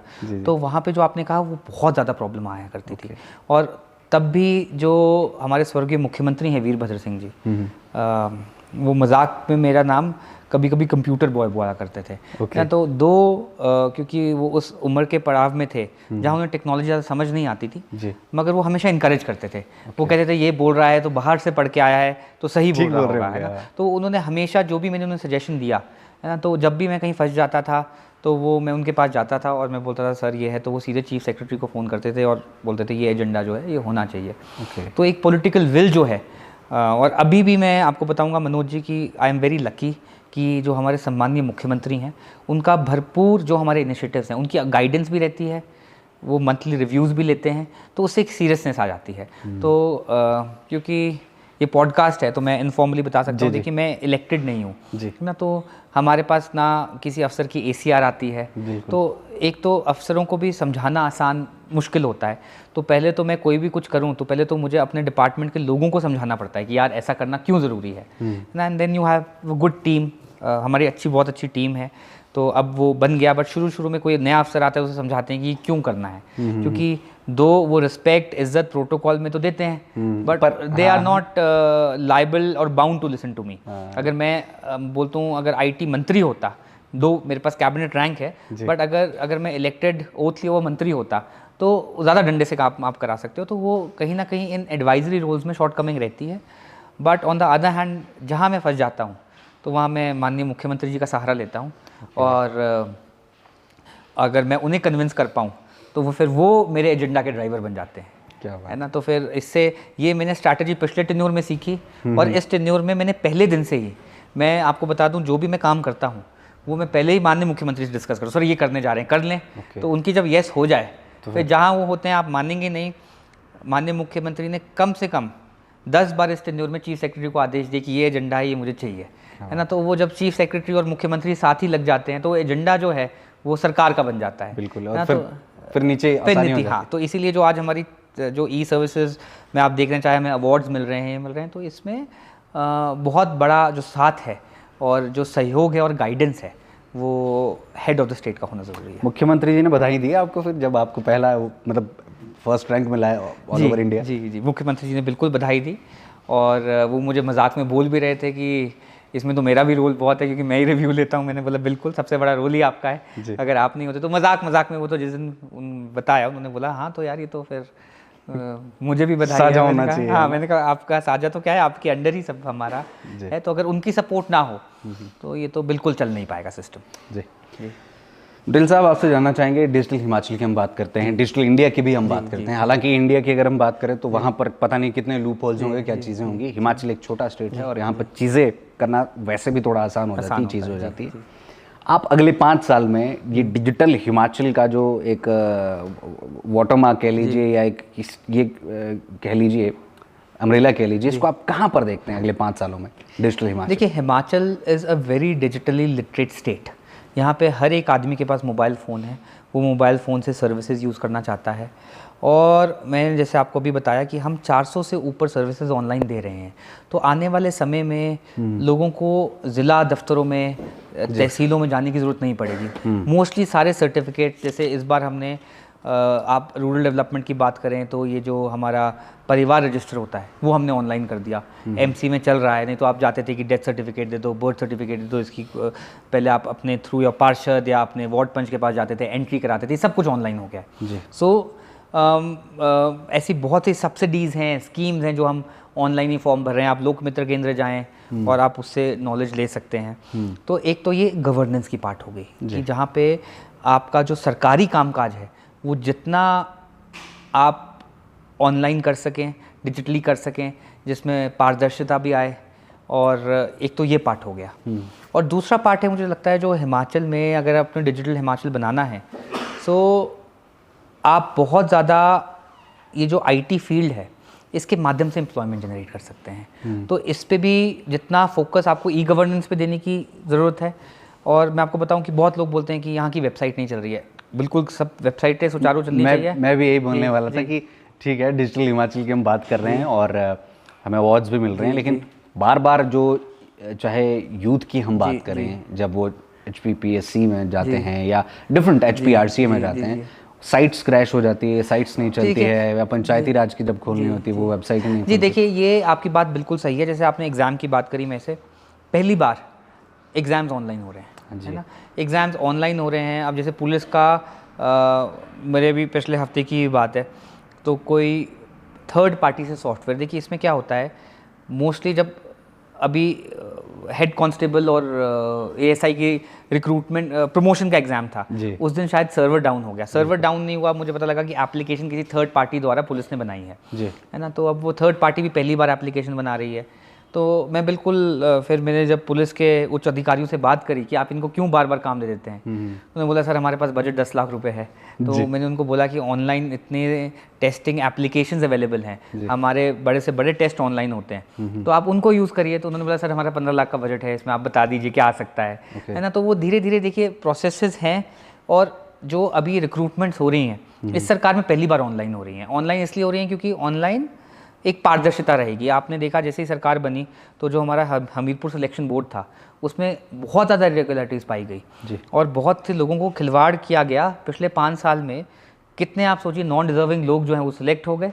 चलिए, वो सिलेक्ट होना बड़ी बात नहीं है, बट कितने नॉन डिज़र्विंग बच्चे जो हैं वो वंचित रह गए, बिल्कुल डिज़र्विंग, है ना, डिज़र्विंग। तो उसकी तो लाइफ ख़राब हो गई। तो इसीलिए ये कंप्यूटर बेस्ड टेस्टिंग लाई गई है। और अच्छा, मैं कंप्यूटर बेस्ड टेस्टिंग में भी आपको बता दूँ आपके दर्शकों को कि क्या चीज़ है ये। फॉर एग्जांपल मैं बड़े आपको सरल भाषा में बताता हूँ। अगर आपको सवाल आ रहा है 7 + 2 9, दूसरे वाले को भी वही सब सवाल आएगा, बट वो आएगा 9 + 3, तो उसमें चीटिंग का स्कोप खत्म हो जाता है। आपको जब तक एडिशन का बेसिक रूल नहीं पता है तो उसमें एक बैंक ऑफ क्वेश्चंस होता है विच आर सिमिलर लेवल। किसी से पूछा जाएगा प्रधानमंत्री कौन है, तो दूसरे से पूछा जाएगा राष्ट्रपति। दो प्रधानमंत्री राष्ट्रपति में थोड़ा सा डिफरेंस है, प्रधानमंत्री ज़्यादा लोगों को पता होता है, but they are similar level of questions and they are computer generated questions, है ना। सो इसमें क्या होता है कि एकदम डिजर्विंग आदमी, जैसे मैंने आपको एडिशन का, जब तक उसको वो पता नहीं होगा एडिशन कैसे करना है, तो वो चीटिंग करके, क्योंकि वो तो सामने वाले का देखेगा, अच्छा इसने लिख दिया 7 + 2 9, तो वो उसको तो कुछ और आया है, वो भी 9 आंसर लिखेगा तो गलत हो जाएगा। और मतलब इसमें ये वाले चांसेस भी कम है कि कई बार क्या होता है इन्विजिलेटर भी जो है वो चतुराई कर देते हैं। इन्विजिलेटर, पेपर लीक सबसे बड़ी बात है, तो पेपर लीक का तो स्कोप ही खत्म हो गया। अब पेपर लीक अगर हो भी रहा है तो उसको तो डिफरेंट सेट ऑफ क्वेश्चंस आ सकते हैं। तो ये जो आ रहा है, आपकी बात बिल्कुल सही है कि आए दिन हम पढ़ रहे हैं, बट पहले तो आप ये न्यूज़ आती भी नहीं थी, क्योंकि जब ऑनलाइन पेपर हो ही नहीं रहे तो कहाँ से आएंगे, क्योंकि हिमाचल के लिए भी नया है, नई टेक्नोलॉजी है। तो जब भी आप कोई नई टेक्नोलॉजी अडॉप्ट करते हैं, जैसे आपने इन्विजिलेटर्स की बात करी, अब जैसे पुलिस मैग्ना भी टेस्ट कंडक्ट करा, तो पहली बार ही ऑनलाइन होने जा रहा है, पेपर से ही आ रहे हैं, तो थोड़ी थोड़ी दिक्कतें रहती हैं। जब आप घर में भी नया कंप्यूटर लगाते हैं तो आप कितनी बार कॉल करते हैं कि आप नया फ़ोन ही ले लीजिए, आपको भी 15, 20, 25 दिन फ़ोन को समझते लगते हैं। आप एंड्रॉयड से iOS में जाओ या iOS से एंड्रॉयड में आओ तो आप बोलते हैं यार ये समझ ही नहीं आ रहा फ़ोन। तो यही अडॉप्शन की प्रॉब्लम्स हैं, और जो टेक्निकल ग्लिचेस भी हैं ये भी समय के साथ पूरी हो जाएंगी। सो दीज आर जस्ट, जैसे हम कहते हैं कि इंटरम प्रॉब्लम्स, अच्छे के लिए ये चीज़ अच्छे के लिए हो रही है। ये बड़ा हम कह सकते हैं कि बड़ी चीज़ ये है कि ये सारी अच्छे के लिए हो रही है, इसमें थोड़े बहुत फ्लॉज भी रहेंगे तो समय के साथ कंप्लीट हो जाएंगे, मुझे लगता है ऐसा। आइए सर सीधा करंट वाली न्यूज़ पर आते हैं। अभी आपने प्रेस कॉन्फ्रेंस किया आईटी पार्क को लेकर, लोगों के बीच में बड़ा सवाल ये है कि क्या सिर्फ ये आईटी पार्क्स नाम के हैं, क्या इनमें कोई बड़ी कंपनीज भी आएंगी, कैसे आएंगी, क्या होगा, नौकरी मिलेगी, या जैसे बद्दी में होता है कि कहते तो है कि 70-75% हिमाचल वासियों को नौकरी मिलेगी, लेकिन होते उसमें मैक्सिमम नॉन हिमाचलीज हैं। थोड़ा आईटी पार्क का बताएं कि ये आखिर है क्या, कब आईटी पार्क बनता है, कितनी कंपनियां, बहुत सारे सवाल है मेरे जहन में, बताएं सर इसके बारे में। मैं इसकी हिस्ट्री से शुरू करूंगा जी। जब मैं 2014 एंड में 15 में वीरभद्र सिंह जी को ज्वाइन किया जी, तो मुझे लगा कि आईटी में अपार संभावनाएं हैं। हिमाचल में ऐसा नहीं है, तब भी थोड़े रिसोर्सेज की कमी थी जी। तो कोई भी आपने आईटी पार्क डेवलप करना है उसके लिए पैसे लगेंगे जी। तो वी अप्रोच्ड कि कैसे ये मिल सकता है। We approach government of India, उनकी एक सब्सिडरी है, it's called STPI, software technology park of India. Mohali में भी है, दिल्ली में भी है, कानपुर में भी है, साउथ इंडिया। तो ऐसे STPI ने लगभग मेरे हिसाब से 30 आईटी पार्क्स तो तब बना दिए थे, अब शायद 50 हो गए हों, ज़्यादा भी हो सकते हैं। हमने उन्हें अप्रोच किया, STPI के DG हैं, उनसे दिल्ली में मिले, एक उनके यहाँ पे अफसर मोहाली में STPI तैयार था, उनसे मिले कि आप एक टेक्नोलॉजी का पार्क हिमाचल में भी बनाइए। उनके जहन में पहला सवाल था कि हिमाचल में कौन काम करेगा, कि हिमाचल में तो बच्चे जो हैं वो हिमाचल में काम ही नहीं करना चाहते।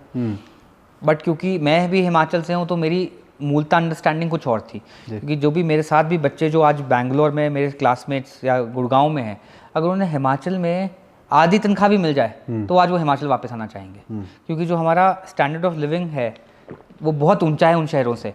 आपका क्वालिटी ऑफ एयर अच्छा है, क्वालिटी ऑफ इंफ्रास्ट्रक्चर अच्छा है, ट्रैफिक, आप नेचर में रह रहे हैं। तो ये तो मैं बहुत लोगों को कहता हूँ कि हिंदुस्तान का स्विट्जरलैंड है हिमाचल। तो उसी समय हमने अपनी जो आईटी का ऑफिस था, जो हमारा आईटी का मुख्यालय है, आईटी भवन जिसे हम कहते हैं, उसे नई बिल्डिंग में, महली में मूव किया।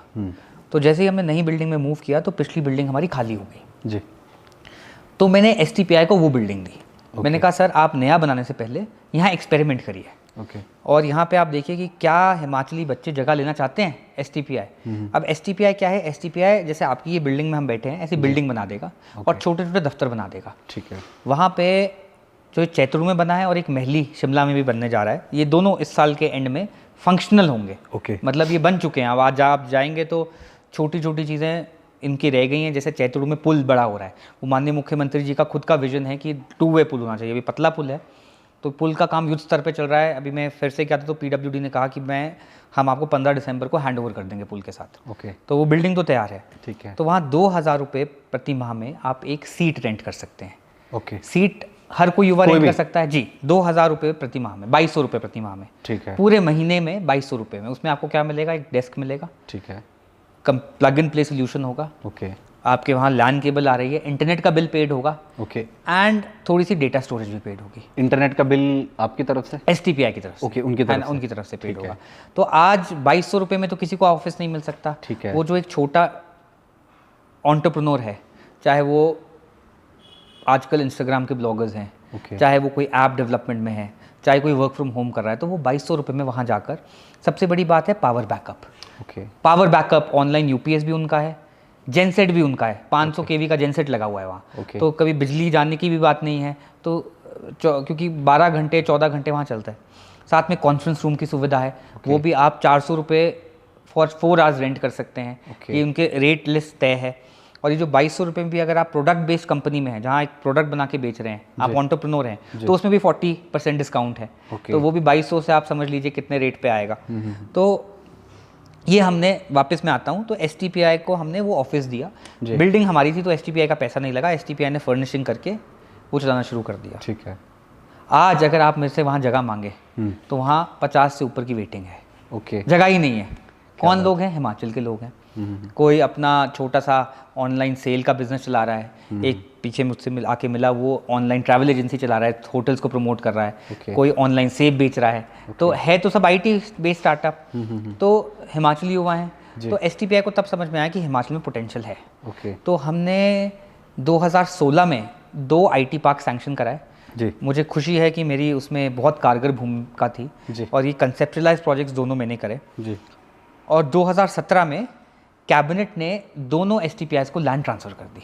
ओके। और 17 में जब लैंड ट्रांसफ़र हो गई, 17 में एंड में चुनाव आए, नई सरकार आई, तो मुझे आशा भी थी और मुझे लगता था कि 2020 तक ये जो STPIs हैं दोनों कंप्लीट हो जाएंगे। ओके। 2020 तक? 20 तक मुझे, क्योंकि देखिए अगर 17 में लैंड ट्रांसफ़र कर दी है तो हो जाने चाहिए थे। जी। मैं आपको चैतुरु का एक इंटरेस्टिंग इंसिडेंट बताता हूँ। जिस दिन सरकार बनी और माननीय मुख्यमंत्री जी ने ओथ ली 12 को जी, और 13 को मेरी अपॉइंटमेंट हो गई जी। 17-18 को मैंने पहली विजिट STPI, क्योंकि मैं सब बैकग्राउंड जानता था।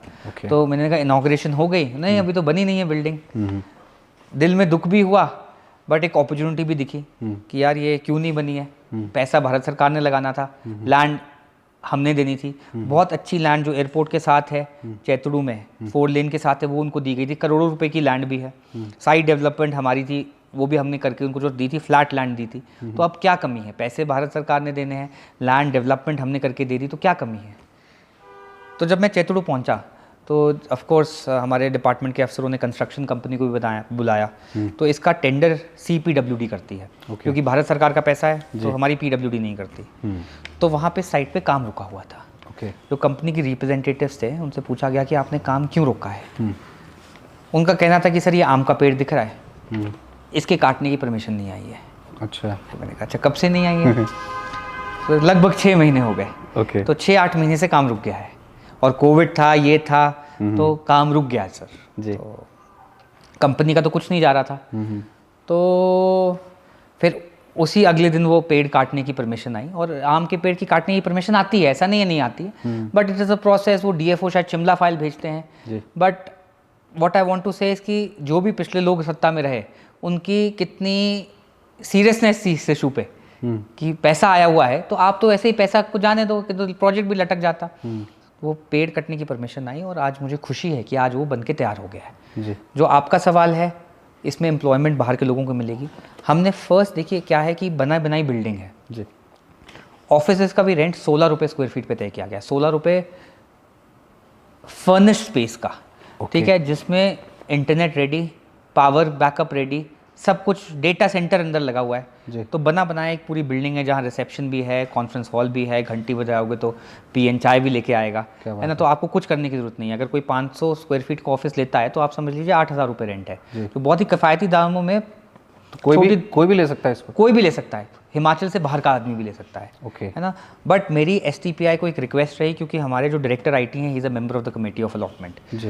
सो वी हैव रिक्वेस्टेड हिम कि हिमाचलीज को पहले आप प्रायोरिटी दीजिए, या ऐसे बिजनेसेस को जो हिमाचलीज को एम्प्लॉय कर ले। नहीं होगा तो बाहर वाले तो STPI, क्योंकि इतनी सस्ती दरों पे मिल रहा है, तो बाहर वाले तो आएंगे ही। बिल्कुल। और अगर 6 महीने में नहीं होता है तो हम किसी बड़ी कंपनी को लाके दे देंगे। बट मुझे लगता है कि जो ये स्टार्टअप्स के लिए एक सुनहरा मौका है, भरमार लग जाएगी। तो ये इसमें तो लोगों के लिए अगर वैसे तो अगर कि मैं किसी कॉल सेंटर वाले को दे सकता हूँ, बट उससे क्या जनरेट होगा? 12-15 हज़ार की जॉब। आपको मैं बताऊँ, आज इन्फोसिस जो है वो STPI से इंक्यूबेट हुई है। ओके। जो आज देश की सबसे बड़ी IT कंपनी है, नारायण मूर्ति जी की, उन्होंने शुरुआत, क्योंकि दफ्तर खरीदने के पैसे ही नहीं थे, ना दफ्तर बनाने के पैसे थे, तो बड़े बड़े प्लेयर्स तो सारे दौड़ के आ जाएंगे, सारे आ जाएंगे। तो इसलिए अगर हमने थोड़ा सा समय दिया है, और मैं आपको बताऊं जहाँ चैतुरु है उसके आगे हमारी और लैंड है, तो उसको हमने अभी कैबिनेट में हम भेज रहे हैं, माननीय मुख्यमंत्री जी का अप्रूवल मिल गया है इसमें कि हम एक AI पार्क के लिए वहाँ बड़े प्लेयर्स को हम प्लॉट दे दें। क्योंकि ये तो बिल्डिंग रेडी है, तो हम बड़े आदमी जो हैं वो प्लॉट लेके अपनी बिल्डिंग बना सकते हैं, है ना। जो छोटा एक एंटरप्रेन्योर है, हिमाचली बच्चा है, जो अपनी कंपनी चलाने की इच्छा रखता है, या बहुत से ऐसे हिमाचली जो वर्क फ्रॉम होम करते हैं, घर में इंटरनेट नहीं आ रहा है, कभी मम्मी की चलाने की आवाज़ आ रही है, कभी छोटा बच्चा रो रहा है, या मीटिंग्स करनी हो, तो आप STPI का भरपूर इस्तेमाल कीजिए। और एक इको स्ट्रक्चर बन जाता है जब आप एक स्टार्टअप हैं स्पेशली, और आप 10 स्टार्टअप्स को और देख रहे हैं। मान लो आप प्रोडक्ट बेस्ड स्टार्टअप में आप पानी की बोतल बना रहे हैं, तो आप जब ऐसी जगह में जाते हैं आपको लेबल डिज़ाइनर वहाँ मिल जाएगा, आपको कॉन्टैक्ट बन जाएगा कि लेबल की प्रिंटिंग कहाँ से होगी, कॉन्टैक्ट मिल जाएगा उस जगह की आप ट्रांसपोर्ट कैसे कर सकते हैं। तो एक इको स्ट्रक्चर जैसे हम कहते हैं, तो STPI में वो बन जाता है। तो आपके माध्यम से मैं बता दूं कि ये अब महज अनाउंसमेंट नहीं कर बन के रह गई, और मुझे इस बात की बहुत सेटिस्फैक्शन भी है, क्योंकि राजनीति में बहुत से ऐसे प्रोजेक्ट्स होते हैं जो आप कंसेप्टलाइज करते हैं और धरताल पे नहीं उतरते। सर, सरकार की जो मौजूदा यदि IT नीति की हम बात करें, इसका ग्राउंड लेवल पर आप किस तरीके से असर देखते हैं, कागजों से हटकर? जी देखिए, ग्राउंड लेवल पे मैं बोलूँ कि बहुत ही बड़ा असर है। हमने सर्विसेज बना दी जी। अब हमने, आपको मैं बता दूं कि 2017 में जब मैं गया था तो देवर 82 ऑनलाइन सर्विसेज। मेरे को अचंभा भी होता है, क्योंकि देखिए ऐसा नहीं कि पिछली सरकार की इंटेंशन नहीं रही, because they didn't have expert advice, और ये उनका कोई फोकस नहीं रहा होगा। सरकार वापस आई तो कोविड का भी टाइम रहा बीच में जी, तो total number of services online were 125। तो 82 से 125 आप देख लीजिए कितना सफ़र 5 साल में तय किया गया जी। और आज लगभग 3 साल में there are over 400 services which are online जी। एक चीज़ है, आप सब कुछ ऑनलाइन कर दो, यूज़ करने वाले भी होने चाहिए। जो हमारी नंबर ऑफ ट्रांजैक्शंस ऑनलाइन होती थी कि कितनी बार उन सर्विसेज को यूज़ किया गया, ये नहीं कि कितने लोगों ने किया, कितनी बार किया गया, वो 15 लाख 20 लाख। पिछले साल हम रिकॉर्ड हाई नंबर पहुंचे, 25 लाख 26 लाख। इस साल हम 30 लाख ट्रांजैक्शन के ऊपर जा रहे हैं। अगले महीने देखिए 2 तरह के लोग हैं। अभी मैं, जैसे आप लोगों का चैनल है, तो मैंने अपने डिपार्टमेंट से रिक्वेस्ट की है कि YouTube छोटे छोटे वीडियोस बनाए, जो यूथ है वो YouTube वीडियोस देखेगा। आप लोगों के साथ भी शेयर किया जाए कि कैसे एक वर्क फ्लो बनाया जाए, कि कैसे आपने बोनाफाइड निकालना है ऑनलाइन ही, कैसे बोनाफाइड अप्लाई करना है। अब जैसे मैं आपको बताऊं कि जो हमारा ड्राइवर्स लाइसेंस है, लर्नर्स, वो भी ऑनलाइन है। We are one of the first states to do it. आप लर्नर लाइसेंस का भी पहले SDM ऑफिस जाते थे तो टेस्ट देते थे, अब तो आप अपने कंप्यूटर पे ही टेस्ट देके आप SDM कार्यालय से प्रिंट लेके आएंगे, बस घर में ही बैठ के आधार डालिए, वहीं टेस्ट दीजिए और आप ले सकते हैं। तो ये बहुत लोगों को पता नहीं है जी। इंटरनेशनल ड्राइविंग लाइसेंस ऑनलाइन है, जो रोज़मर्रा की चीज़ें हैं, है ना। तो ये सब जो है अब ये जनता के बीच में ले जाने वाली हैं, ताकि इसका बड़ा से प्रचार हो सके। ठीक है। एक और जनरेशन है जो 40-45 के ऊपर है, जिसमें से अधिकतर लोग, सारे नहीं, जो टेक savvy नहीं है, बट हमारे पास 7-8 हज़ार लोक मित्र केंद्रों का, जिसे हम CSC कहते हैं, वो नेटवर्क है। हर पंचायत में एक लोक मित्र केंद्र है, कई बड़ी पंचायतों में 2 भी है जी। तो अब मैं अगले महीने से उनकी ट्रेनिंग शुरू कर रहा हूँ कि उनको, हाँ, उनको बुलाकर कि आप ये जो ज़िला वाइज कि आप इन 400 सर्विसेज को समझिए, और आप अपने यहाँ लिस्ट लगाइए कि आपको लर्नर ड्राइविंग लाइसेंस चाहिए, नहीं जाओ यहीं दे दो टेस्ट। आपके घर में कंप्यूटर नहीं है, कोई बात नहीं, मेरे यहाँ टेस्ट दे दो। उसकी एक फ़ीस हम तय करने वाले हैं, जैसे सर्टिफिकेट्स की 25 रुपये है, 10 रुपये प्रिंटिंग कॉस्ट है, तो डिजिटली साइंड है। तो आपको, ताकि जो 8000 लोग हैं, नंबर 1 इनके भी रोज़गार के बारे में कुछ हो सके, नंबर 2 जैसे अब आज हम सोलन में बैठे हैं, जो किसी को डिस्ट्रिक्ट हेडक्वार्टर में आने के लिए 80-100 किलोमीटर का फासला तय ना करना पड़े। तो यस, हमारे पास अब, जैसे आप कहते हैं कि रॉ मटेरियल सारा तैयार है, और अब जो आगे का समय है, अब हम कम सर्विसेज पे ज़्यादा ध्यान देंगे, इसको इम्प्लीमेंटेशन पे। अगले 1 साल में हो जाएगा? देखिए, अगले 1 साल में होने की बात नहीं, तो एक ऑनगोइंग प्रोसेस है, है ना। अभी जैसे हम 20-25 लाख से 30 लाख ट्रांजैक्शन लाए हैं, मेरा टारगेट रहेगा 40 लाख हो जाए, 45 लाख हो जाए, तो ये तो ग्राफ ऊपर जाएगा। इट इज़ नॉट कि एक टाइमलाइन है, ये तो जितने लोगों को हम ऑन बोर्ड कर सकें, है ना। तो ऐसे तो बात ही नहीं है कि अब, क्योंकि हमने तो सर्विसेज बहुत ऑनलाइन कर दी, लगातार प्रोसेस चल रहा है, और भी सर्विसेज ऑनलाइन करेंगे, बट कितने लोग उसे यूज़ करते हैं, that is our real success. क्योंकि ये जो सर्विसेज ऑनलाइन की गई हैं, ये जनता के लिए की गई हैं। अगर जनता को इसका एंड रिजल्ट ना मिले, अब जैसे मैं बता रहा हूँ, पिछले टेन्योर में हमने सारे पर्चे ऑनलाइन किए जी।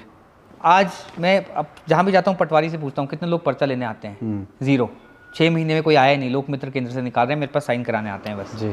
तो पहले तो पटवारी हाथ से पर्चा बनाता था, तो इट हैज़ टेकन 5-6 ईयर्स। सो ऐसे ही जो सर्विसेज हैं 5-6 साल लगेंगे, बट ये इंटीग्रेट होते। क्योंकि जब मैंने 2015-16 में पर्चे ऑनलाइन किए, मुझे लोगों को बताना पड़ता था कि पर्चा ऑनलाइन है, पटवारी बोलता था नहीं ये ऑनलाइन वाला मानते ही नहीं, अच्छा, तहसीलदार भी मना कर देते थे कि ये नहीं मानते हैं, ये ऑनलाइन वाला पर्चा तो नकली है, असली हमारे पास है, हम हाथ से जो लिखते हैं वही असली है।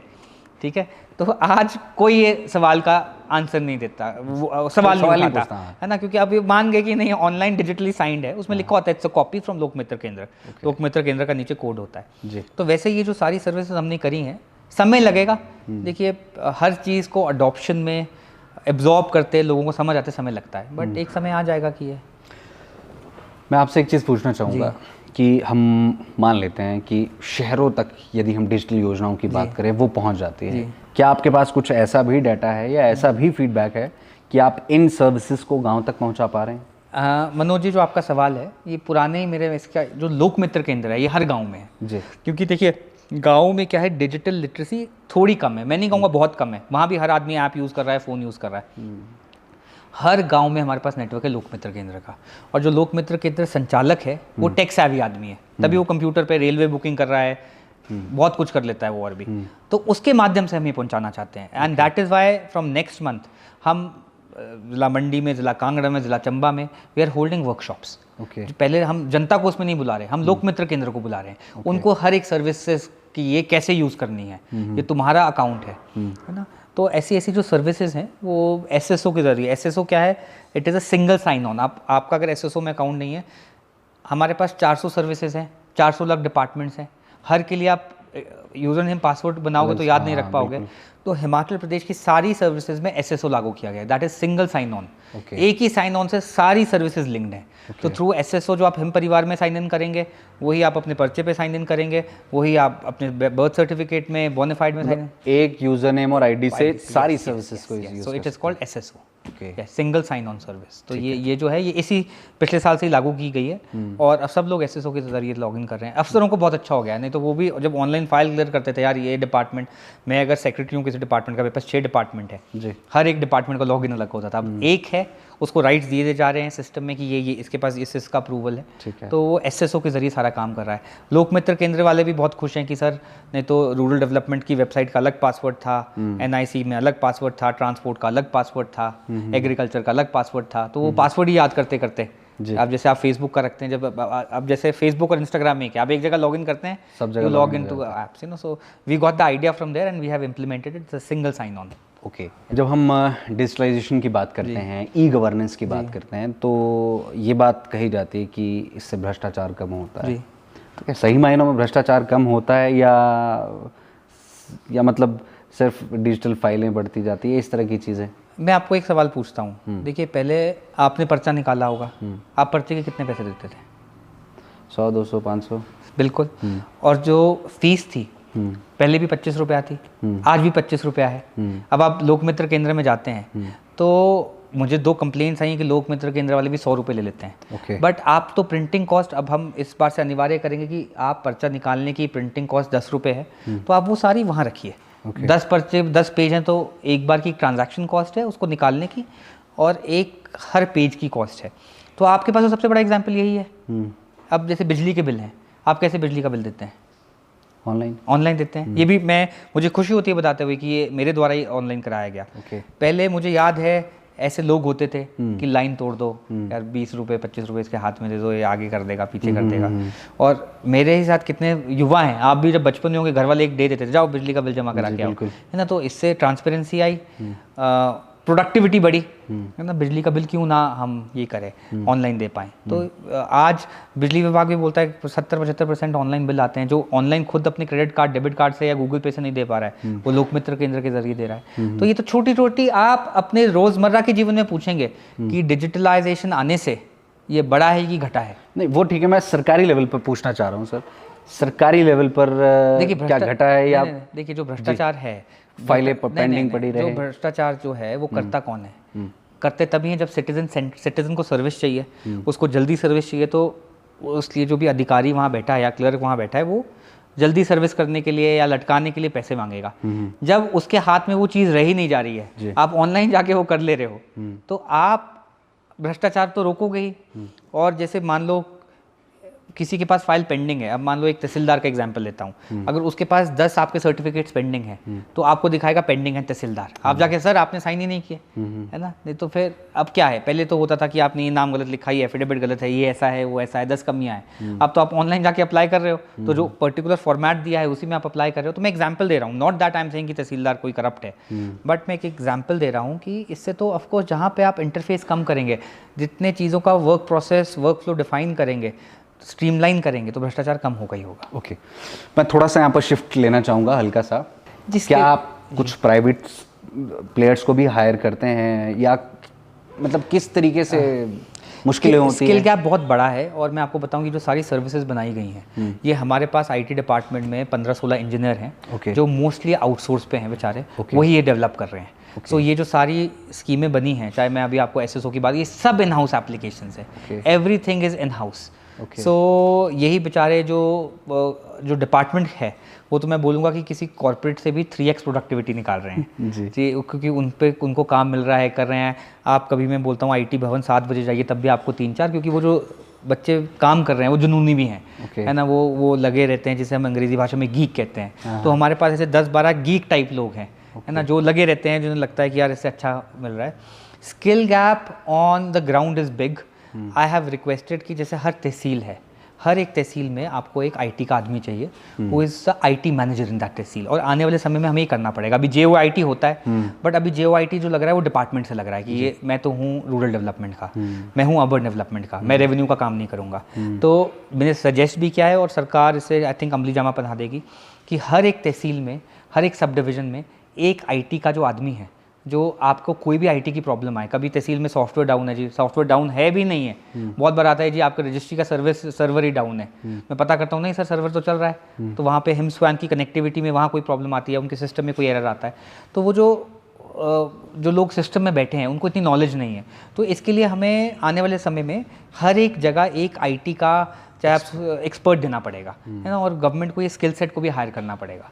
अच्छा, अब अंतिम प्रश्न की तरफ जाऊंगा। आप आईटी सलाहकार हैं, कैबिनेट रैंक आपके पास है, और दूसरी मर्तबा आपको ये मौका मिला हिमाचल गवर्नमेंट में।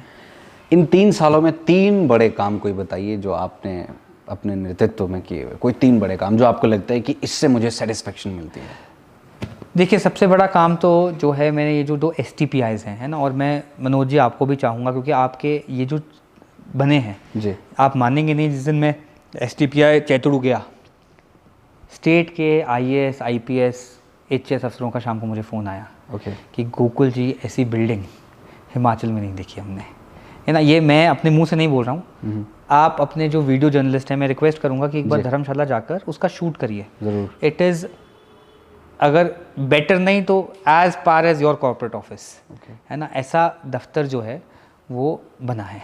तो ये जो 2 IT पार्क्स आए हैं, इन्हें मुझे इनमें बना के बहुत बड़ी सेटिस्फैक्शन है कि ये जो IT पार्क्स हैं, आपने दोनों पहलू, दूसरा है कि देखिए किसी को पता रहे ना रहे, आने वाली पीढ़ी को पता होगा। पालमपुर में जो मैं बोलता हूँ, कहीं शादी में जाता हूँ, बूढ़े बुजुर्ग मिलते हैं, वहाँ IT का कैंपस आ गया। 70-80 साल आजकल इंसान की उम्र होती है जी, 35-36 साल मेरी हो गई है, इसके बाद मगर ये कैंपस रह जाएगा। तो मुझे लगता है कि कभी भी बात उठेगी, क्योंकि जो आपने कहा, मैं आपके माध्यम से, देखिए मनोज जी, मैं ट्रेडिशनल पॉलिटिशियन नहीं हूँ, 2 पॉलिटिकल परिवार से आता हूँ। मैं एक सेटल जॉब US में कर रहा था, मैं 17.5 साल का था, मैं US चला गया था, 25 साल का वापस आया। तो मेरे जो फाउंडेशन ईयर्स थे वो US में निकले। अभी मैं पिछले 2-3 महीने पहले अपनी बहन मेरी US में रहती, मैं वहाँ गया, तो मेरे जो साथ के बच्चे थे जो मेरे साथ इंजीनियरिंग करके निकले, आज किसी की अपनी कंपनी है, कोई कन्वर्टेबल फेरारी चला रहा है, उनके बड़े बड़े घर देख के मैं हैरान हो गया। अंदर मेरे सवाल उठा कि यार अगर मैं भी यहाँ होता, अगर मैं इनसे, तो देखो पढ़ने में तो ज़्यादा अच्छा था, जॉब भी मेरी पहली ज़्यादा अच्छी थी, तो आज वो मुझे एक लड़का बोलने लगा कि यार मेरे पास 50-60 करोड़ रुपए पड़ा है, कहीं इन्वेस्ट कर दो हिमाचल में। मैं हैरान था, मैंने कहा तेरे पास 100 करोड़ रुपए ऐसे ही पड़ा है? बोला 100 करोड़ रुपए ऐसे ही पड़ा है। तो ये अंदर अपने भी स्ट्रगल होता है, क्योंकि मैंने एक बहुत रेवोल्यूशनरी डिसीजन लिया कि मैं हिंदुस्तान आ जाऊँ। और कोई भी उस समय, अब तो ट्रंप ने बहुत तंग करना शुरू कर दिया इमिग्रेशन, उस समय की इमिग्रेशन को, मैं आपको 2011-12 की बात कर रहा हूँ ना, गोल्डन पीरियड था US में। जो मेरे साथ के आज बच्चे हैं वो सब सिटीजन है, किसी को दिक्कत नहीं है, क्योंकि जो मैं 2007 में US गया था, तो अंदर एक सवाल उठता है कि यार गोकुल, तूने अपनी ज़िंदगी के साथ जस्टिस किया कि क्या पता यहाँ होता तो आज किसी बड़ी कंपनी का CEO होता या किसी स्टार्टअप का फाउंडर होता। तो ये अंदर भी स्ट्रगल चलती है आदमी की। आपने भी कोई डिसीजन लिया होगा, आप पीछे मुड़ के सोचते हैं यार, और स्पेशली जब अपने कोलीग्स को देखते हैं, मैंने अपने क्लासमेट्स को जब देखा है ना, कई करोड़ों की गाड़ियाँ हैं, कई करोड़ों के घर हैं, है ना, और लाइफस्टाइल उनका जो है।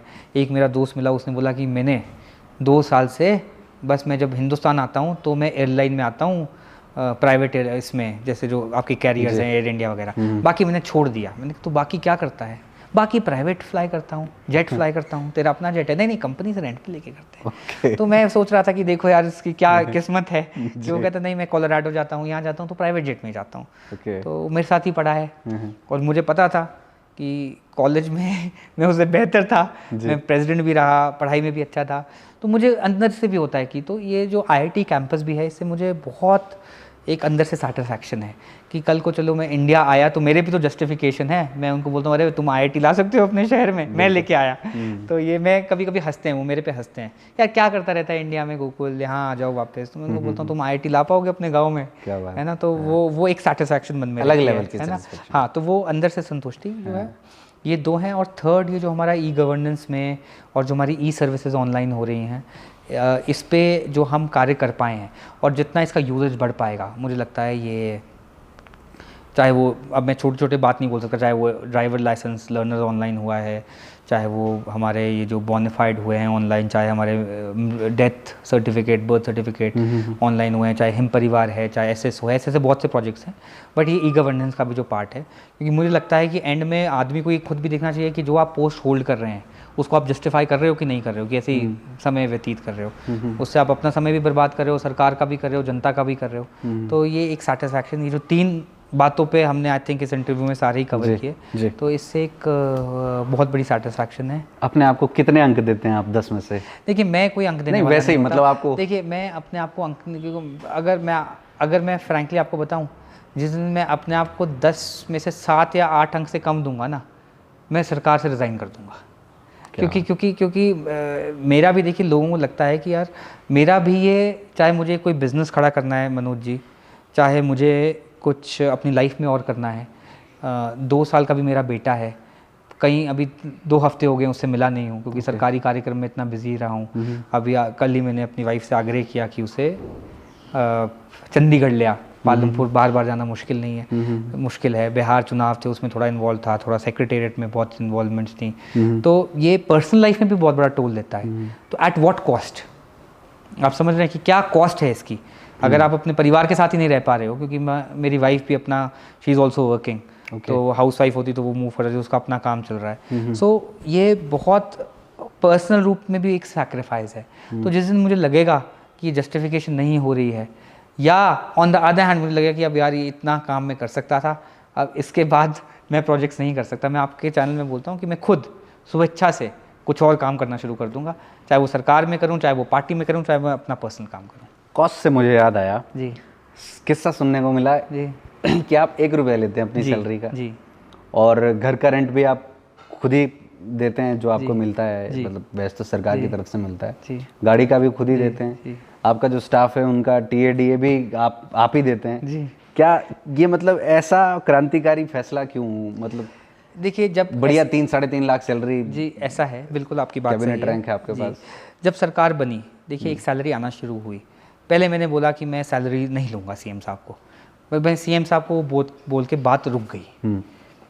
फिर क्या हुआ, सैलरी आती थी, मैं कहीं ना कहीं डोनेट करता था। तो फिर मैंने कहा यार ये तो जस्टिफाई। वैसे ही 2023 में आपदा आई, तो फिर मैंने आपदा में घोषित कर दिया कि अब मैं सैलरी नहीं लूँगा। 5-6 महीने आई सैलरी, मुझे अच्छा भी लगता था अकाउंट में जब आते थे पैसे, वाह ठीक है जी। तो फिर मैंने सोचा मैं पैसे नहीं लूँगा। CM साहब को बोला, CM साहब ने बोला विचार कर लो कि क्या है, तुम ले लो बांट देना। मैंने कहा सर वो ले लो बांट देना तो बात सही है, बट वहाँ पे बहुत हो हल्ला हो रहा था कि सरकारी लोगों की 1 महीने की सैलरी काटी जा रही है। तो मैंने कहा लोग कहेंगे ये जस्टिफाइड नहीं है कि, और दूसरी बात है मैं आपको वैसे ही बताऊँ, आज जब विपक्ष भी बोलता है मित्र बना दिए, एडवाइज़र बना दिए, ये बना दिए, उनके पास और कोई ज़्यादा मुद्दा है नहीं। तो मुझे लगा यार कि इनकी फायरिंग से भी थोड़ा बच जाओगे। ठीक है, मैं सच में आपको बता रहा हूँ, तो पैसे आए हुए किसको बुरे लगते हैं? जी बिल्कुल। ठीक है, मैं बोलूँ कि नहीं मुझे पैसा अच्छा नहीं लगता तो मैं झूठ, मैं कोई संत साधु नहीं हूँ। चाहे मैं उस पैसे को कहीं भी दूँ, चाहे मैं अपने लिए इस्तेमाल करूँ, चाहे किसी और के लिए इस्तेमाल करूँ। तो मैंने फिर 2023 में मिड ऑफ 2023 22 में सरकार बनी है, फैसला लिया कि मैं 1 रुपये में काम करूँगा। मैंने तब लिखा कि मैं 24 तक करूँगा। फिर 24 में मेरे से फिर जीएडी ने पूछा, मैंने कहा अभी तक मैं, तब से मैं 1 रुपये में काम करता हूँ। जो आपने गाड़ी और घर का सवाल पूछा, मुझे फिर जीएडी से एक चिट्ठी आई मेरे दफ्तर को। तो मेरे जो पर्सनल सेक्रेटरी साहब हैं, उन्होंने मुझे बोला सर आपकी तनख्वाह से घर का रेंट, एक सरकार में कम रेंट होता है, 8-9 हज़ार घर का रेंट होगा, और जो अटैच व्हीकल इसकी एक रिकवरी होती है। दो अगर आप प्राइवेट घर लेंगे तो वो ज़्यादा महंगा पड़ेगा, तो इसकी रिकवरी है। तो इसकी रिकवरी है सर, तो वो तो आपकी सैलरी से कटती थी। अब सैलरी 1 रुपया है तो अब आपकी 8 महीने की 8 रुपये बनी है जी। और वो जो रिकवरी है और रेंट है ये 2.5 लाख के बीच में है साल का पूरे। ये कहाँ से देंगे?